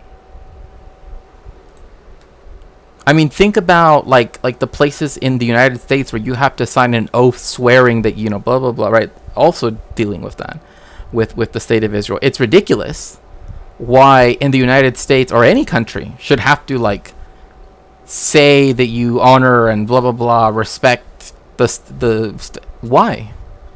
That country has literally nothing to do with me. Nothing. So are the Irish, but we have the free travel area to the... Yeah, it is crazy, but... Interestingly enough, here's a quote from Alfred Balfour, who, although an avid Zionist, is also a raging anti-Semite himself. The Zionist movement would mitigate the age-long miseries created for Western civilization by the presence in its midst of a body which it too long regarded as alien and even hostile, but which it was equally unable to expel or to absorb. This dude here, Balfour, has like a boulevard in Tel Aviv or whatever named after him. Again, the plan, the reason why they were willing to go forward with this was because they did not want all of the Jewish people from Eastern and Central Europe. In fact, the United States is also implicated in this as well, because they also did this when it came to the 1924 Immigration Act. They made it so that people from Central and Eastern Europe, right, that their quotas for immigrating to the United States were very low. Right? This is what made it so that many people who otherwise would have gone to Britain or to the United States and not have been murdered by the Nazis were stuck in Central and Eastern Europe. And, people always seem surprised how much Zionism and anti-Semitism has always gone hand in hand. Right? I mean, Hannah Arendt talks about this in Eichmann in Jerusalem. Right? Like it itself is an expression of white supremacy, right? But people think, oh, but because they're because they were this is something that, again, even in the ethnic cleansing of and even in other books, right? It's like the one thing that the Holocaust did to the Zionists that they saw as and Ben Gurion says this, right? He's like, if he could save all of the Jewish people, right? Or I think actually it was Jewish children.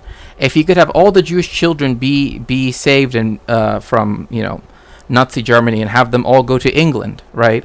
Or lose half of them, I'll word it like that, lose half of them and have them immigrate to Palestine instead. He said he would choose the second option. Think about that. That's the first prime minister of Israel.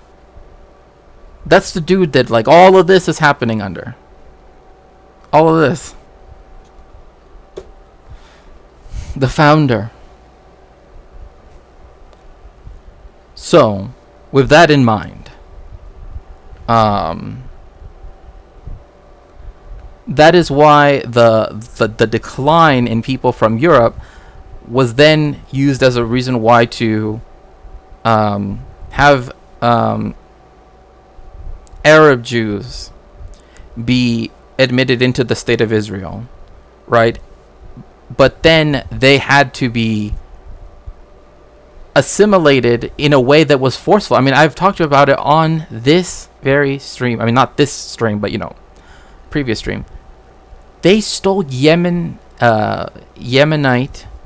Jewish babies from Jewish Yemenite refugees that came to, or migrants that came to the state of Israel, because they kept telling them all of this fantastical stuff, like, oh, here we have all of this food, here we have all of this stuff. If you're willing to leave Yemen and come here, then you'll get all of this, right? And people believed it, and they came over, and then they were put in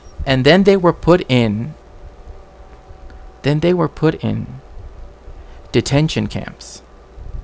I'm not joking, in detention camps. And there are so many stories of women who were pregnant, that gave birth, and that the nurse said, oh, we don't know what happened to the baby. And that they either never got to see that baby ever again, or they were reunited like decades after. So even against other Jewish people, but because they weren't white European Jewish people, right, they were willing to do horrific crimes against them as well. So miseries created by Western right? Okay, colonizer, right? Exactly. Yeah. Balfour supported Zionism while the UK was pushing the Jewish Exclusion Act. Right, exactly. And in America, the 1924 immigration bill was essentially the first one to, because essentially, like before 1917, you don't really have, I'm not saying you don't have, I'm saying you don't really have the type of immigration policies that we think of now, right? Like on a national scale, right? It doesn't mean that they did not exist at all. Again, I want to emphasize, but 1924 especially was the one that was supposed to keep Jewish people out of the United States, right? And so that's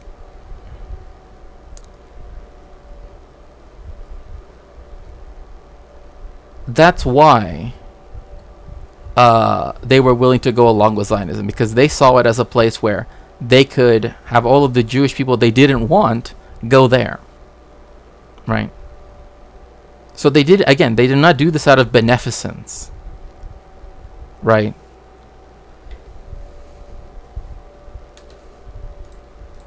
Here I think we see why the idea of the Jewish problem is incredibly racist and confused. What I think it's describing is the white supremacist problem. Exactly. It's not the Jewish problem or the Jewish, like for example, people know about the Jewish question, right?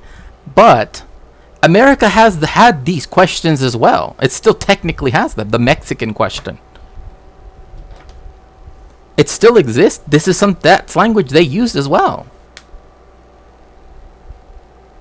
But the problem is not the Mexicans. It's the white supremacist settler colonialists.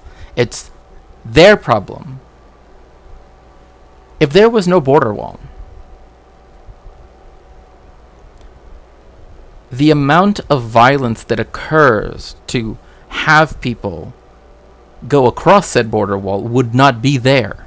We know this because before 1995, there was no fence there. So there are people in chat right now that are older than the supposed security that fence was supposed to bring. Did it bring any security? No. Especially not for the people who have to risk their lives to try to make it to the United States at any cost.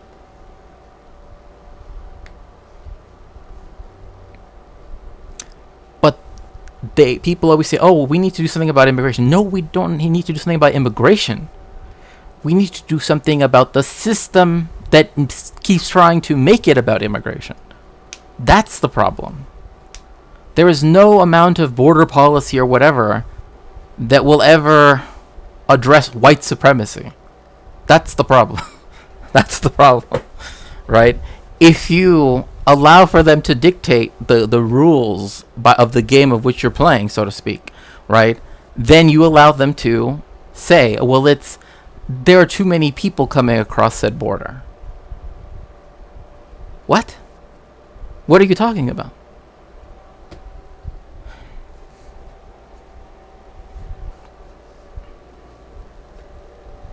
It brought nothing but misery, suffering, and profit for criminals, right? On both sides. Because, I mean, anyway. But again, like what he just said is exactly, it's a white supremacy problem. They had no issue if a whole bunch of English people suddenly want to move to America. Oh, they would say, oh, out of our historical ties to the English nation, blah, blah, blah, we will. They would. But you don't have that when it comes to the people that they have systematically seen as lesser than and dehumanized and denigrated. And literally, and I kid you not, in 1917, even though there was not any typhus to be found in Mexican immigrants, they still made them go through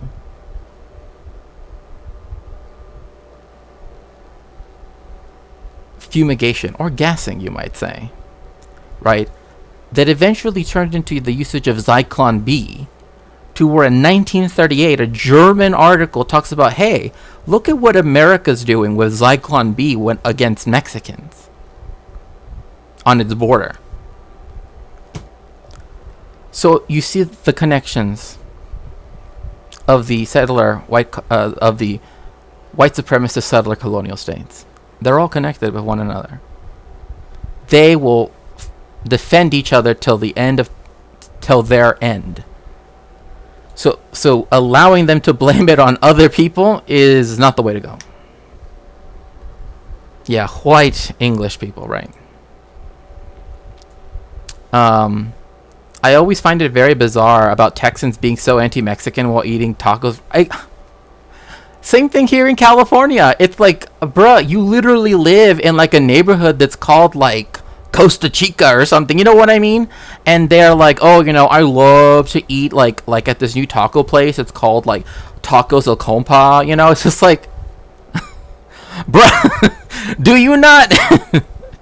It's like, mathematically speaking, most of the restaurants with food trucks serving Mexican food, yeah, they're Mexican food in the West Coast, Southwest. Yes.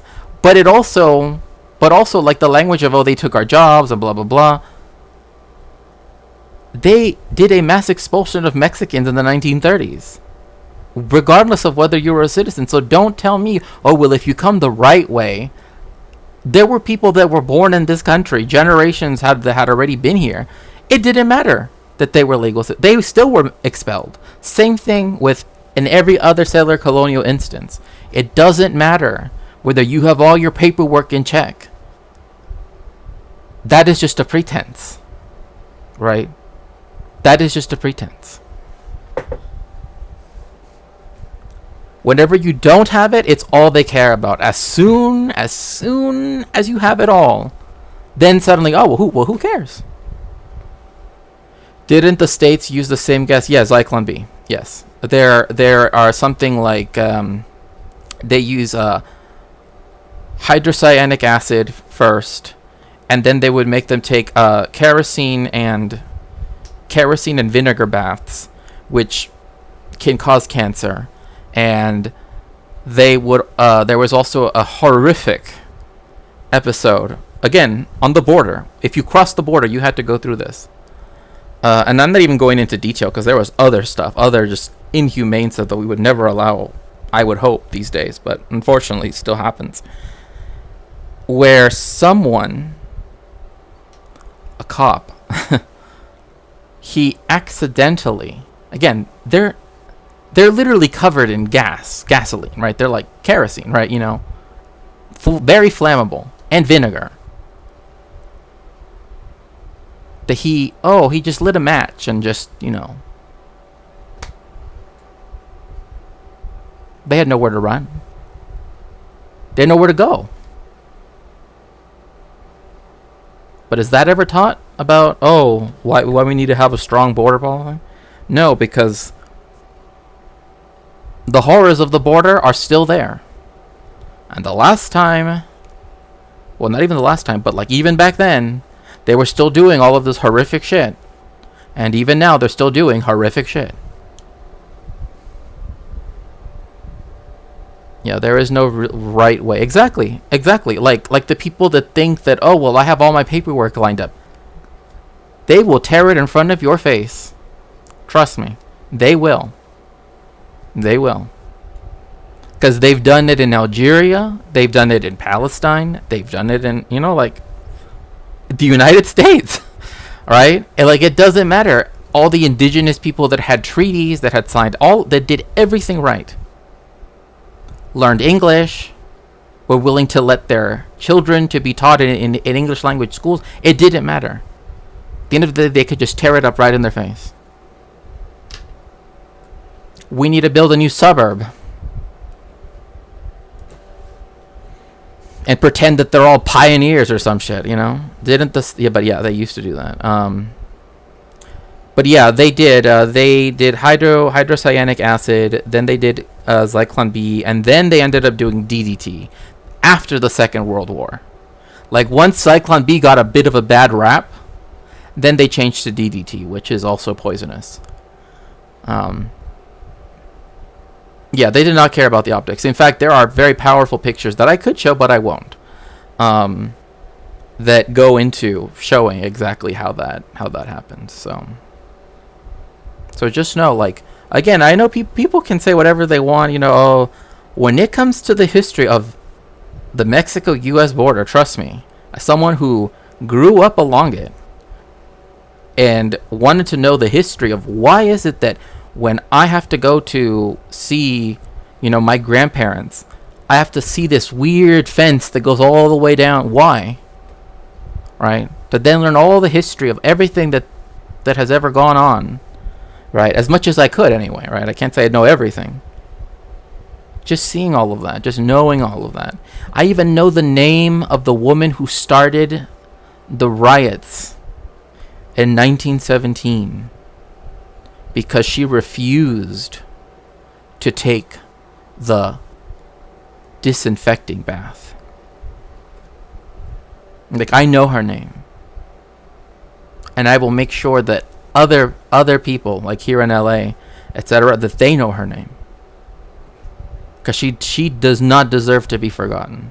She stood up and said, no, I will not submit myself to be concentrated into this building and have hydrocyanic acid sprayed on my clothes and everything, blah, blah, blah. Ridiculous. European states in particular seek redemption from the State of Israel without having to do their own soul-searching or dismantling of their white supremacy. I think a large reason why fascism is in ascendance in the US and in Europe is because there's never really... Okay, look, I don't mean to disagree with Periphery, but I think it's a little late to say it's in ascendance. It's here. Can we just say it's here already? I know people want to say, oh, but if we look up in the dictionary, it says it needs to have da. No, it's already here. Like, trust me, if you ask marginalized people, the most marginalized, the people who are the most brutalized and the most excluded, what else can you say? Just because your little suburb still gets to go to the store, gets to go to all this, does not mean that it's not happening. Remember, Mussolini was in power for decades, right? Etc. Right? Like people act like it has to be either a war situation or it's nothing. Like, you're either doing this one thing or it's not there. It's like, no, we can be there. And the more and more you enable it, the worse and worse it gets. That's the issue. Yes, Carmelita Torres, who on the 28th of January 1917, a date that the day before in history, right? Like this would be after 1945, so it wouldn't account then. But she started the Bath riots, right? The 28th of January. The 27th of January, right, is Holocaust Remembrance Day. Because that's when the Soviets liberated Auschwitz. And so those 2 days being right next to one another has always had a big significance for me. Because the two aspects of my identity as a Mexican Jew, right there, 2 days, right, one right after the other.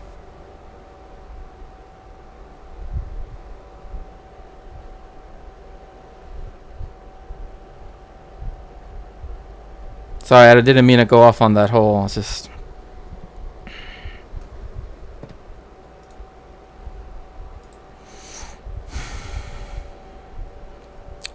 do United States and Mexico have railways? Not for civilians, not for average people. It's only for freight. Been a reckoning with colonialism. And in many ways, colonialism never really ended. Exactly. Not just through these barbaric examples like the State of Israel, or the smaller island nations that France and Spain and the UK still possess. And the United States. Do not forget that the United States has colonies. It can call them territories all it wants. They're colonies, right? And if the people, and every single time that I see all of these new neighborhoods being built off of the destruction of the indigenous Puerto Rican people's land, right? To build all of these like brand new homes for white people, I'm like, that's settler colonial. Like, it's right there.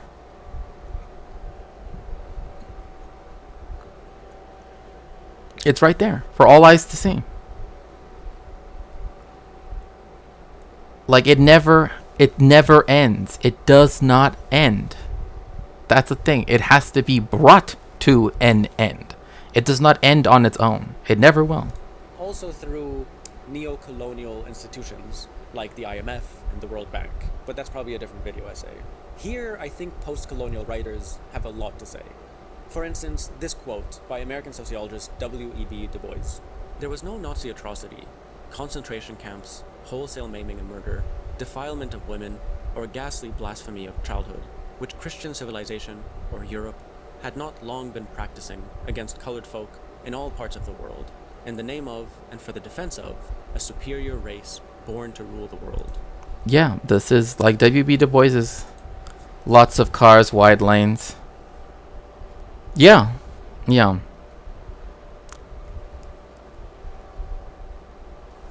Again, because it was colonized during the Spanish-American War, right? With what happened in Havana Harbor and everything, and that's when they also took over the Philippines and the Caroline Islands and everything, Guam, right? And most of those territories are still part of the United States to this day. They're still colonized by them. Right, like Guam is a colony of the United States, right? And again, it's not up for me to determine, right, what Puerto Ricans do, because the divide between people that wanted to become a state and those that wanted to be independent, the vast majority of people wanted to become a state, right?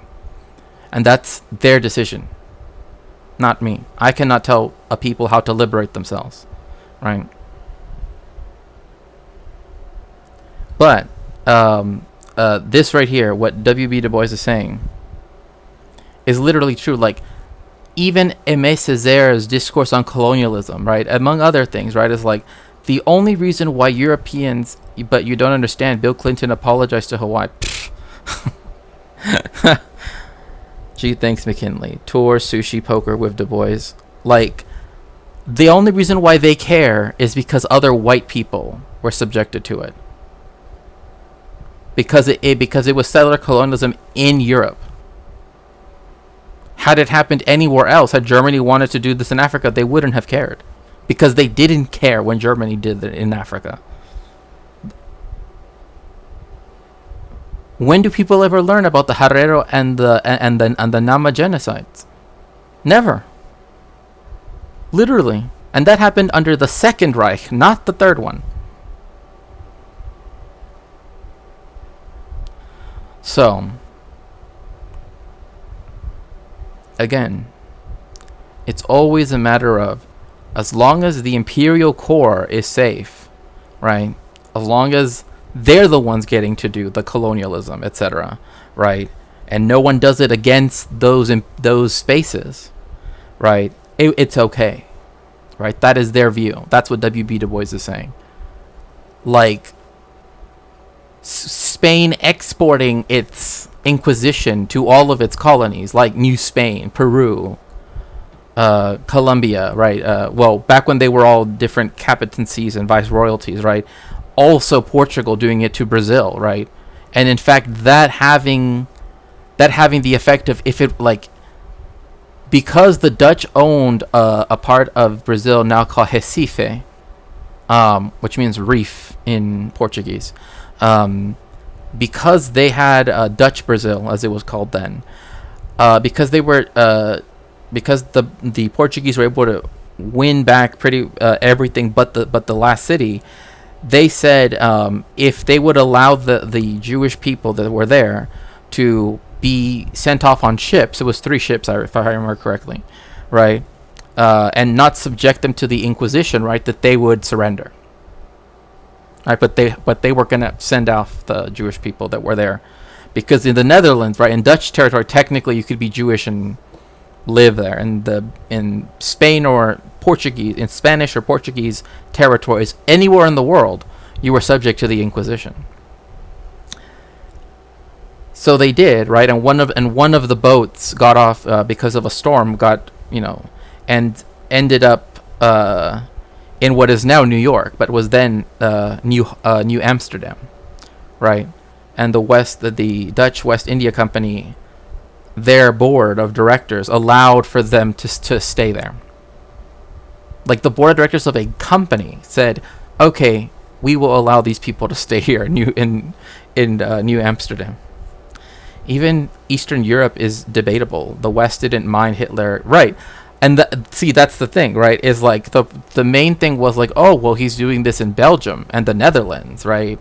But Poland, especially Silesia, right? Silesia and the parts of like Gdansk, right? Like Danzig, right? Like, there are these cities in Poland, or what is now Poland, right? That were very important for international trade and blah blah blah, right? That at that time were, seen as very important, right? But the idea of Germany going against the Soviet Union, they weren't against that. They were not against them going against the communists. They were totally down with that. But yeah, you could not get to the USSR without passing through Poland, correct? The Brits to Ireland twice. Right, yeah, Namibia. Or as it was called then, Zuidwest Africa. Southwest Africa. Which then became a weird, then was put under South African administration, which I will just note this. Peter Thiel's family. I always bring this up, because it's like the one factoid I have about Peter Thiel. But his family thought that apartheid South Africa was too woke, essentially. So they moved to Namibia, right, which was there at that time under South African control, under the control of the Union of South Africa, because they only wanted to live among other German people, like other German descended people. Like, oh no, we can't live around, the Furs and the other, like all the English and blah blah blah. Oh no, we only want to. So just keep that in mind next time that Peter Thiel is like saying like, oh, Peter Thiel was Austrian. Well, I mean German, like Deutsches, like in the Großdeutsches sense, right? The Alldeutsches Verband sense. But no, I think he's at least last time I checked, he was because him and Musk came from the same country, if I remember correctly. But I do remember that. In many ways, fascism... They might have immigrated there from Germany, from Austria. It still wouldn't change the fact that they only wanted to live among Germans, though. Yeah, Peter Thiel has ties to South Africa. My bad. He is German. He was born in Frankfurt am Main, right? And he was born in Germany, Frankfurt am Main, and then his parents moved to South Africa. I wonder why. But then they were like, you know what? We don't want to be in this woke apartheid. This isn't apartheid enough for us, so we're going to go to Southwest Africa. They're not sending their best. No, they're not. In Europe is colonialism brought home, and there's never been any accountability for colonialism. This long history is not something that just happened over there. It has formed and reformed the European identity in terrifying ways. As M. Césaire notes, colonization, I repeat, dehumanizes even the most civilized man. That colonial activity, colonial enterprise, colonial conquest, which is based on contempt for the native and justified by that contempt, inevitably tends to change him who undertakes it. And that is true, right? That by Spain, right? It started this concept of limpieza de sangre, purity of blood, right? That you couldn't, to the point where it became like this, right? You couldn't stay in Spain if you were of Jewish heritage, right? If you were Jewish. And then later Muslim, right? But then it became where you cannot immigrate to the colonies unless you have pure blood as well, right? And then you have a whole hierarchy, a racial caste system built up that's all about, well, if you were born in the land, not only the blood but also the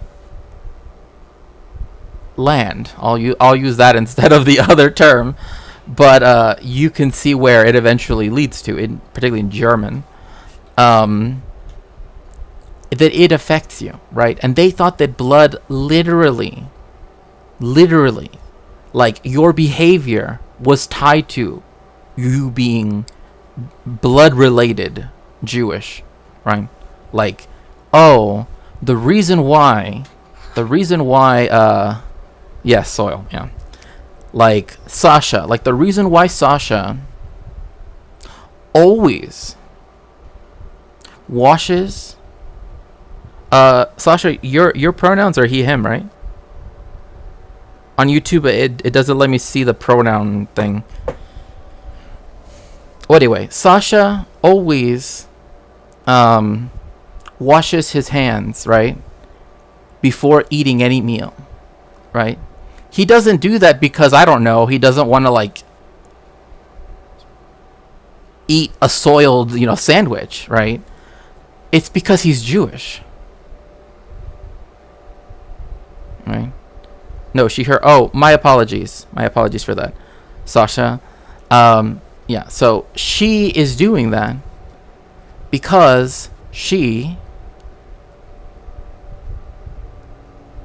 I just remember, sorry, I just clicked for me that, yes, I remember now, but my bad, I really apologize.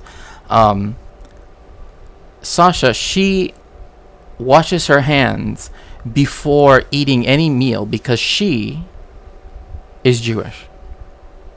Not because she wants to have clean hands. Yeah. But it's because she's Jewish, obviously, because Jewish people do that. Because something in her blood is telling her you must wash your hands before a meal, right?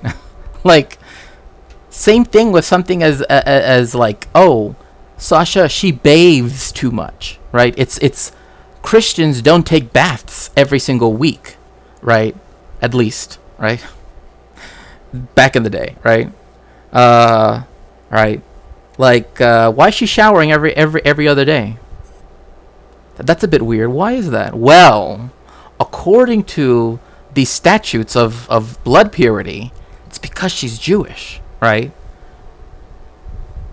And I kid you not, that's literally how they would determine things, by even your behavior. They thought that your behavior things you liked, even ways how you behaved that were against, right, how the hegemonic society behaved, right, was because of something in your blood that was impure, right? So you had to prove it. Some people said you had to prove it 4 costadas. That's 4 generations back. So your parents, grandparents, great-grandparents, great-grandparents.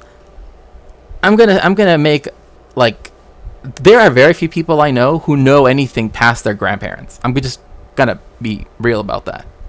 Like, very few people know anything about their great-grandparents at all. So to know for certainty that they had purity of blood, right? Like, you had to do that if you were gonna get married. You had to do that if you were gonna, all of this stuff. Like, we can't, like, the difference is that now we have it subsumed into American society, right? Like, people think in this way all the time. People think, oh, well, they're blood related, right? Oh, I have this ancestral connection to this other place. No, you don't. Like, you're not Irish unless you're in Ireland. You know what I mean?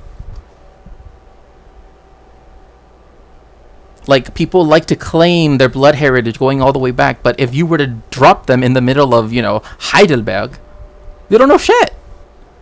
Because, again, it's this weird obsession with trying to say that it doesn't matter how many generations pass by, you remain the same. And that Maria Elena Martinez, that book, my favorite historian, I guess, she writes about that. That's what she's talking about. That, like, literally, that's what people believed, and that now we have it subsumed. So we have a lot of assumptions, right, that we have about this. That, we just go on thinking that these things are true, right? Like, oh, it's obviously because blah blah blah blah blah blah, blah, right? Washing the too much bathing. I love Cesar's work. Yeah, I have blood on my hands. My goodness. Yeah. Also, by the way, I haven't had any donos today, but I mean, I had, people give subs, and I appreciate that. But if you'd like to donate, you can always do so by donating to the Throne to get this book sponsored. I'm Irish from a tiny island and live within 10 miles where my dad was born. Right, but there are people who act like, for example, once there was this interview, and it's because someone, I forgot who, I think it was, I forget who brought up a president. No, it wasn't a president being interviewed. No, because it wouldn't have been Biden, because anyway, it wasn't President Biden. It was oh, now I remember, it was Christopher Hitchens. It's Christopher Hitchens. They were talking about elections. That's why. And there was this guy that he was talking to who was an American, right? Never been to Ireland, right? And this guy kept telling Christopher Hitchens, because he's English, right? He kept saying the following phrase: "An Englishman is silent when an Irishman speaks," which I agree with on principle. But I'm like, bruh, you're literally from Cincinnati. You are not from County Tyrone. You're from Cincinnati. I don't know what to tell you. Pay the lady. Sorry, BL cannot improve your Irish, apparently. You gotta be 4. Yeah. You're No, but it's like the people that get really obsessive over this stuff. It's why the DNA tests and all that stuff, it's just ridiculous.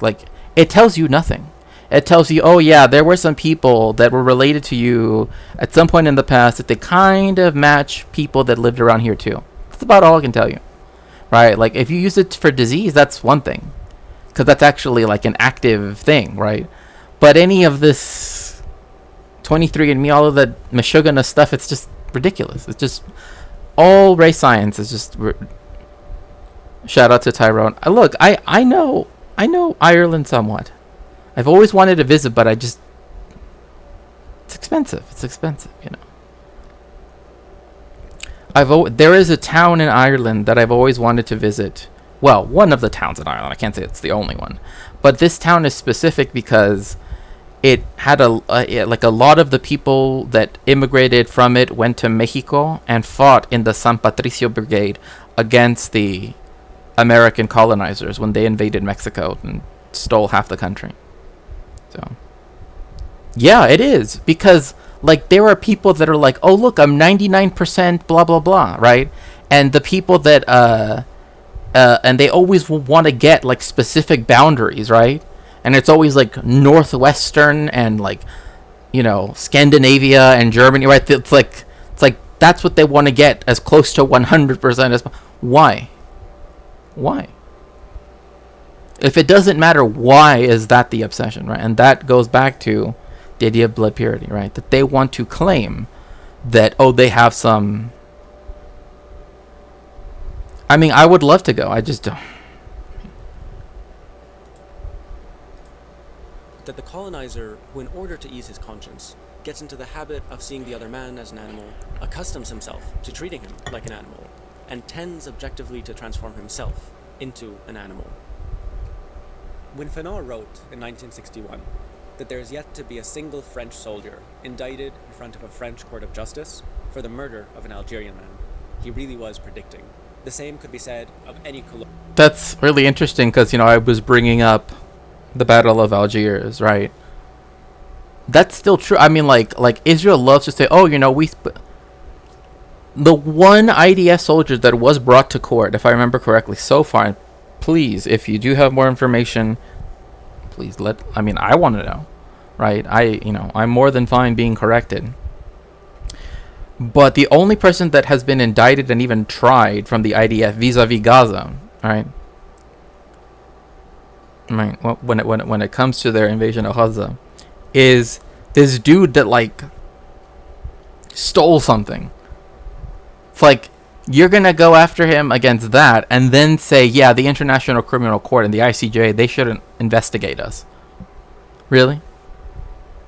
But again, that's exactly how it works. I mean, that's the reason why there are even movies where they are, you know, propaganda films, but they specifically are about U.S. war criminals, in essence, right?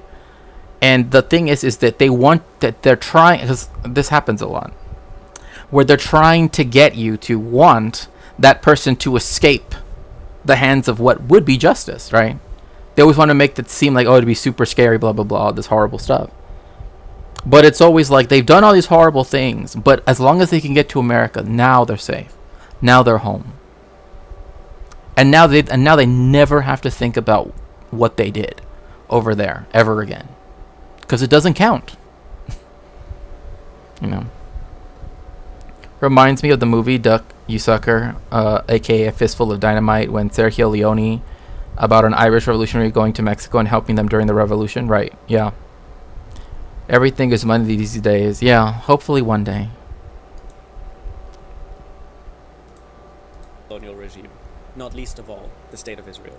And what's more, is what we're seeing being live streamed before our very eyes is the bedrock of European colonial history, for which no European or American figure has ever stood trial for. We live in a time of... And this is the thing, like,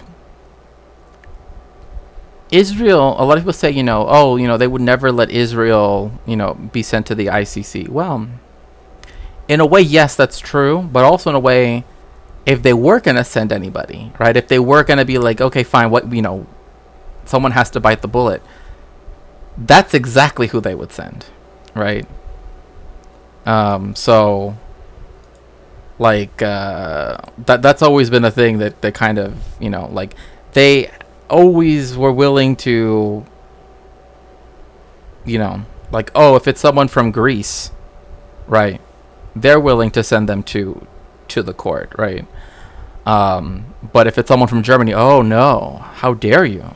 German people are so justice loving, you know, never have and I fear never will. Right, exactly. Like, I don't know that it ever will happen, but if it did happen, like, the fall guy would probably be just because of the situation, right?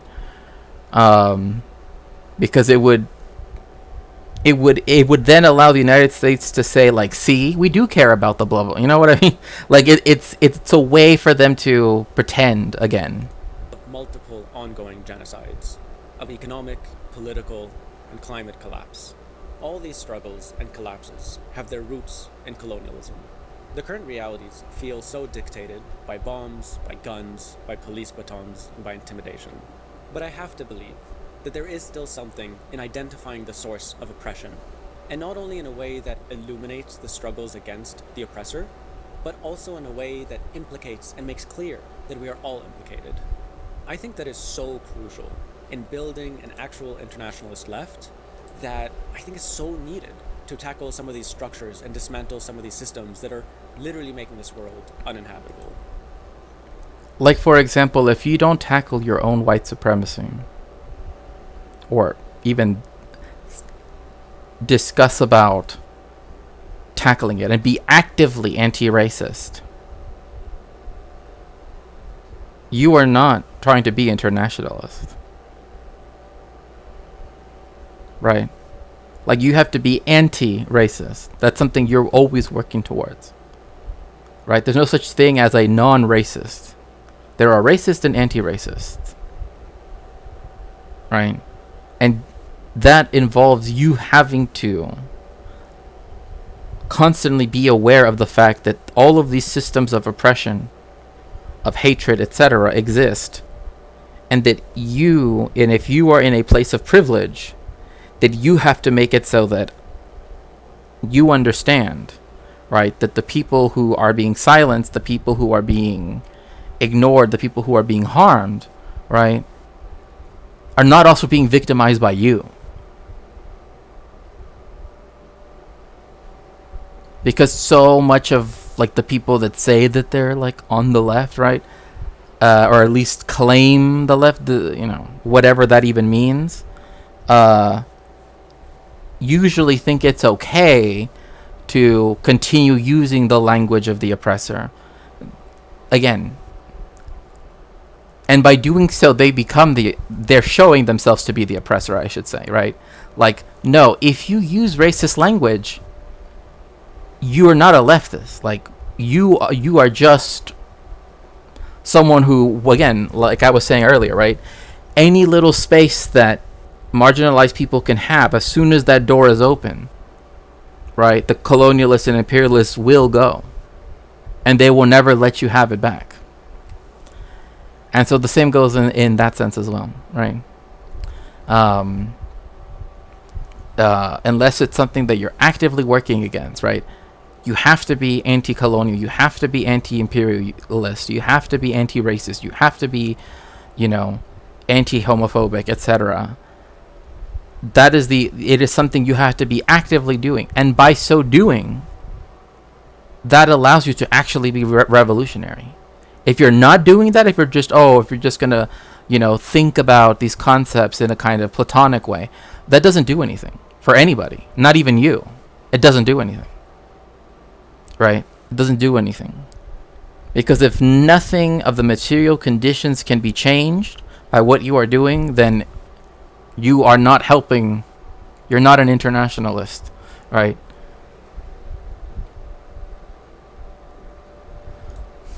And so in this case in specific, it needs be said that genocide is not only permissible under Zionism, but is a core facet of it.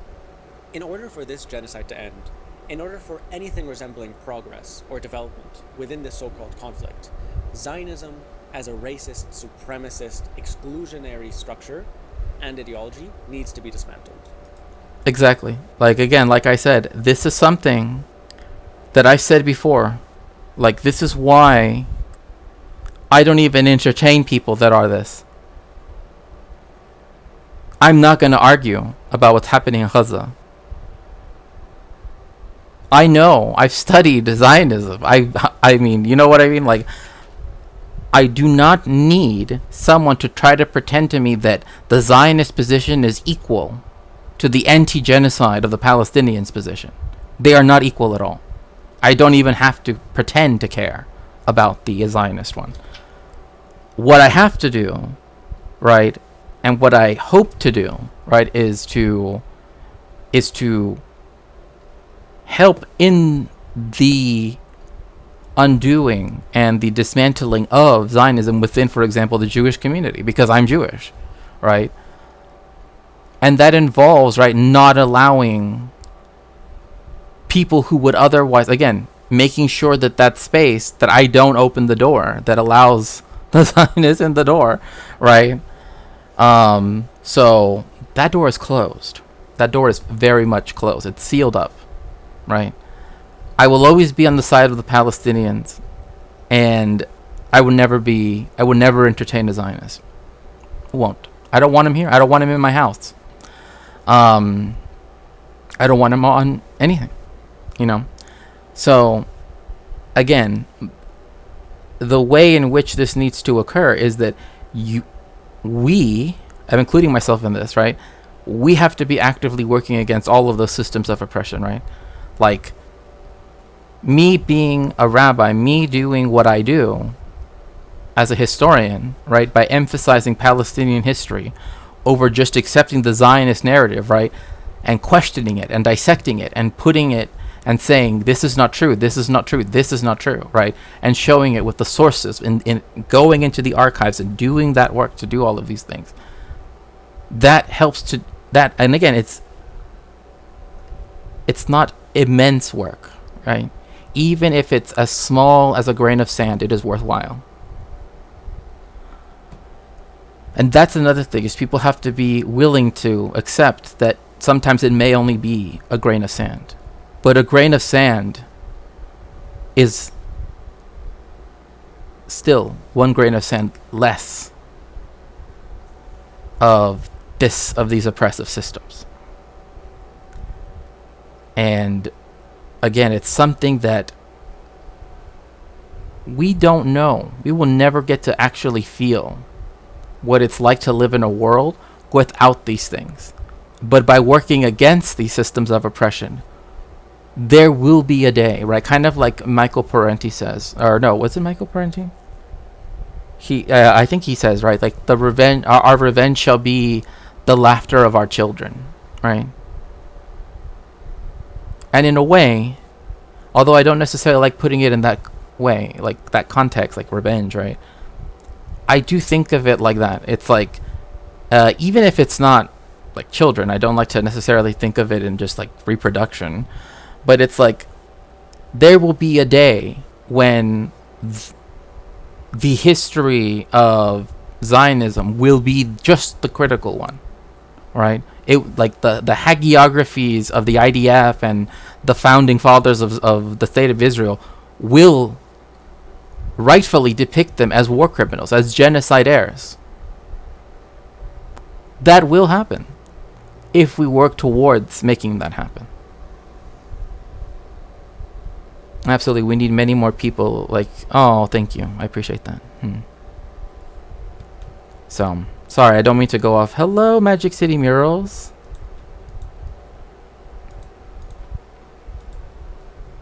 I always go off onto these, like, declamations, you know. Oh, yeah. No, I know who Bobby Sands is. A good friend of mine actually did some artwork, and in fact, he's of Irish heritage himself, and very, very much works towards like, for example, he just does not even accept the idea that the 6 counties are anything can be spoken about as anything other than occupied, right? Like, never calls it the other name, right? And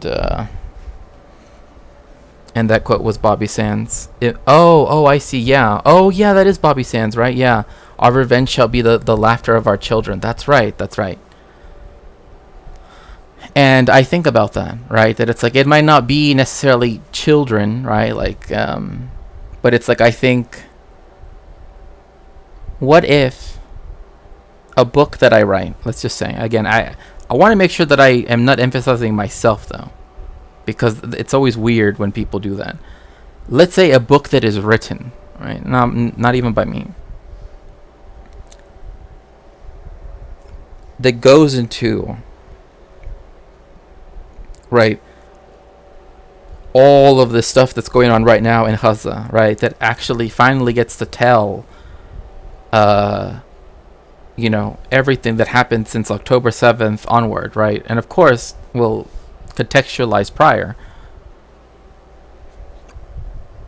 That book will one day be given its due attention. And historians that study that and add on to that will be the ones who, get the endowed chairs and blah blah blah, all of that stuff. It's not going to be, like one day there will be a world without all of this, Hasbah bullshit everywhere, right? And we have to work towards that world. But it is what it is. 26 plus 6 equals 1. Yes. Sorry. Took me a second. I was like, what? What do you mean? I know what you mean.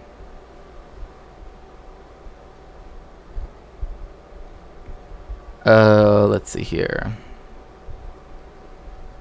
Again, I apologize if I went a little bit over, but for me, I just always, when we go over this stuff, I just want to make it clear, like, we are but human. But the people we are trying to help are also human, right? And that's what we need to keep in mind. Like, we are all fighting against, we should all be fighting against the systems of oppression. And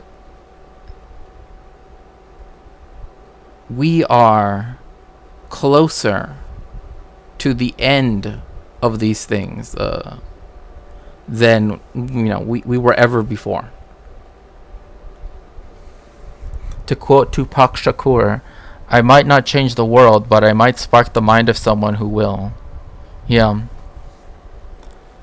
And I mean, it's again, to relate it back to the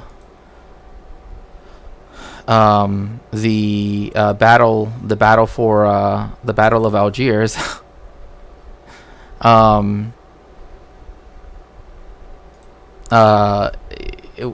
mean, you even have someone like Che Guevara, right, who said, like, you can kill me, but you can't kill the idea, right? And that's very, very true. Let's see here.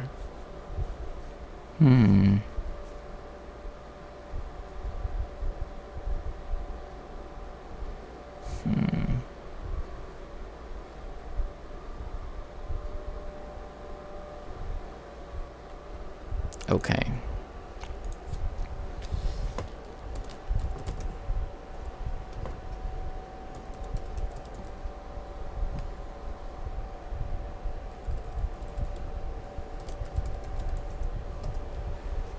Okay, everyone, it has been so much fun. Thank you so much for joining me for today, for this stream. I really appreciate it. Everyone in Twitch, if you could please get in the machine as we go to say hello to Peganox. Make sure to tell her hello. And thank you again so much for joining me. I really appreciate each and every one of you who gives your time to be here and listen and speak with me and everything. I will see you all very soon. And until then. Thank you very much, everyone on the YouTube side. I really appreciate it. I really hope that you guys have a good rest of your night, or whatever time it might be where you're at. Make sure to, take care of yourself, and I will see you all very, very soon.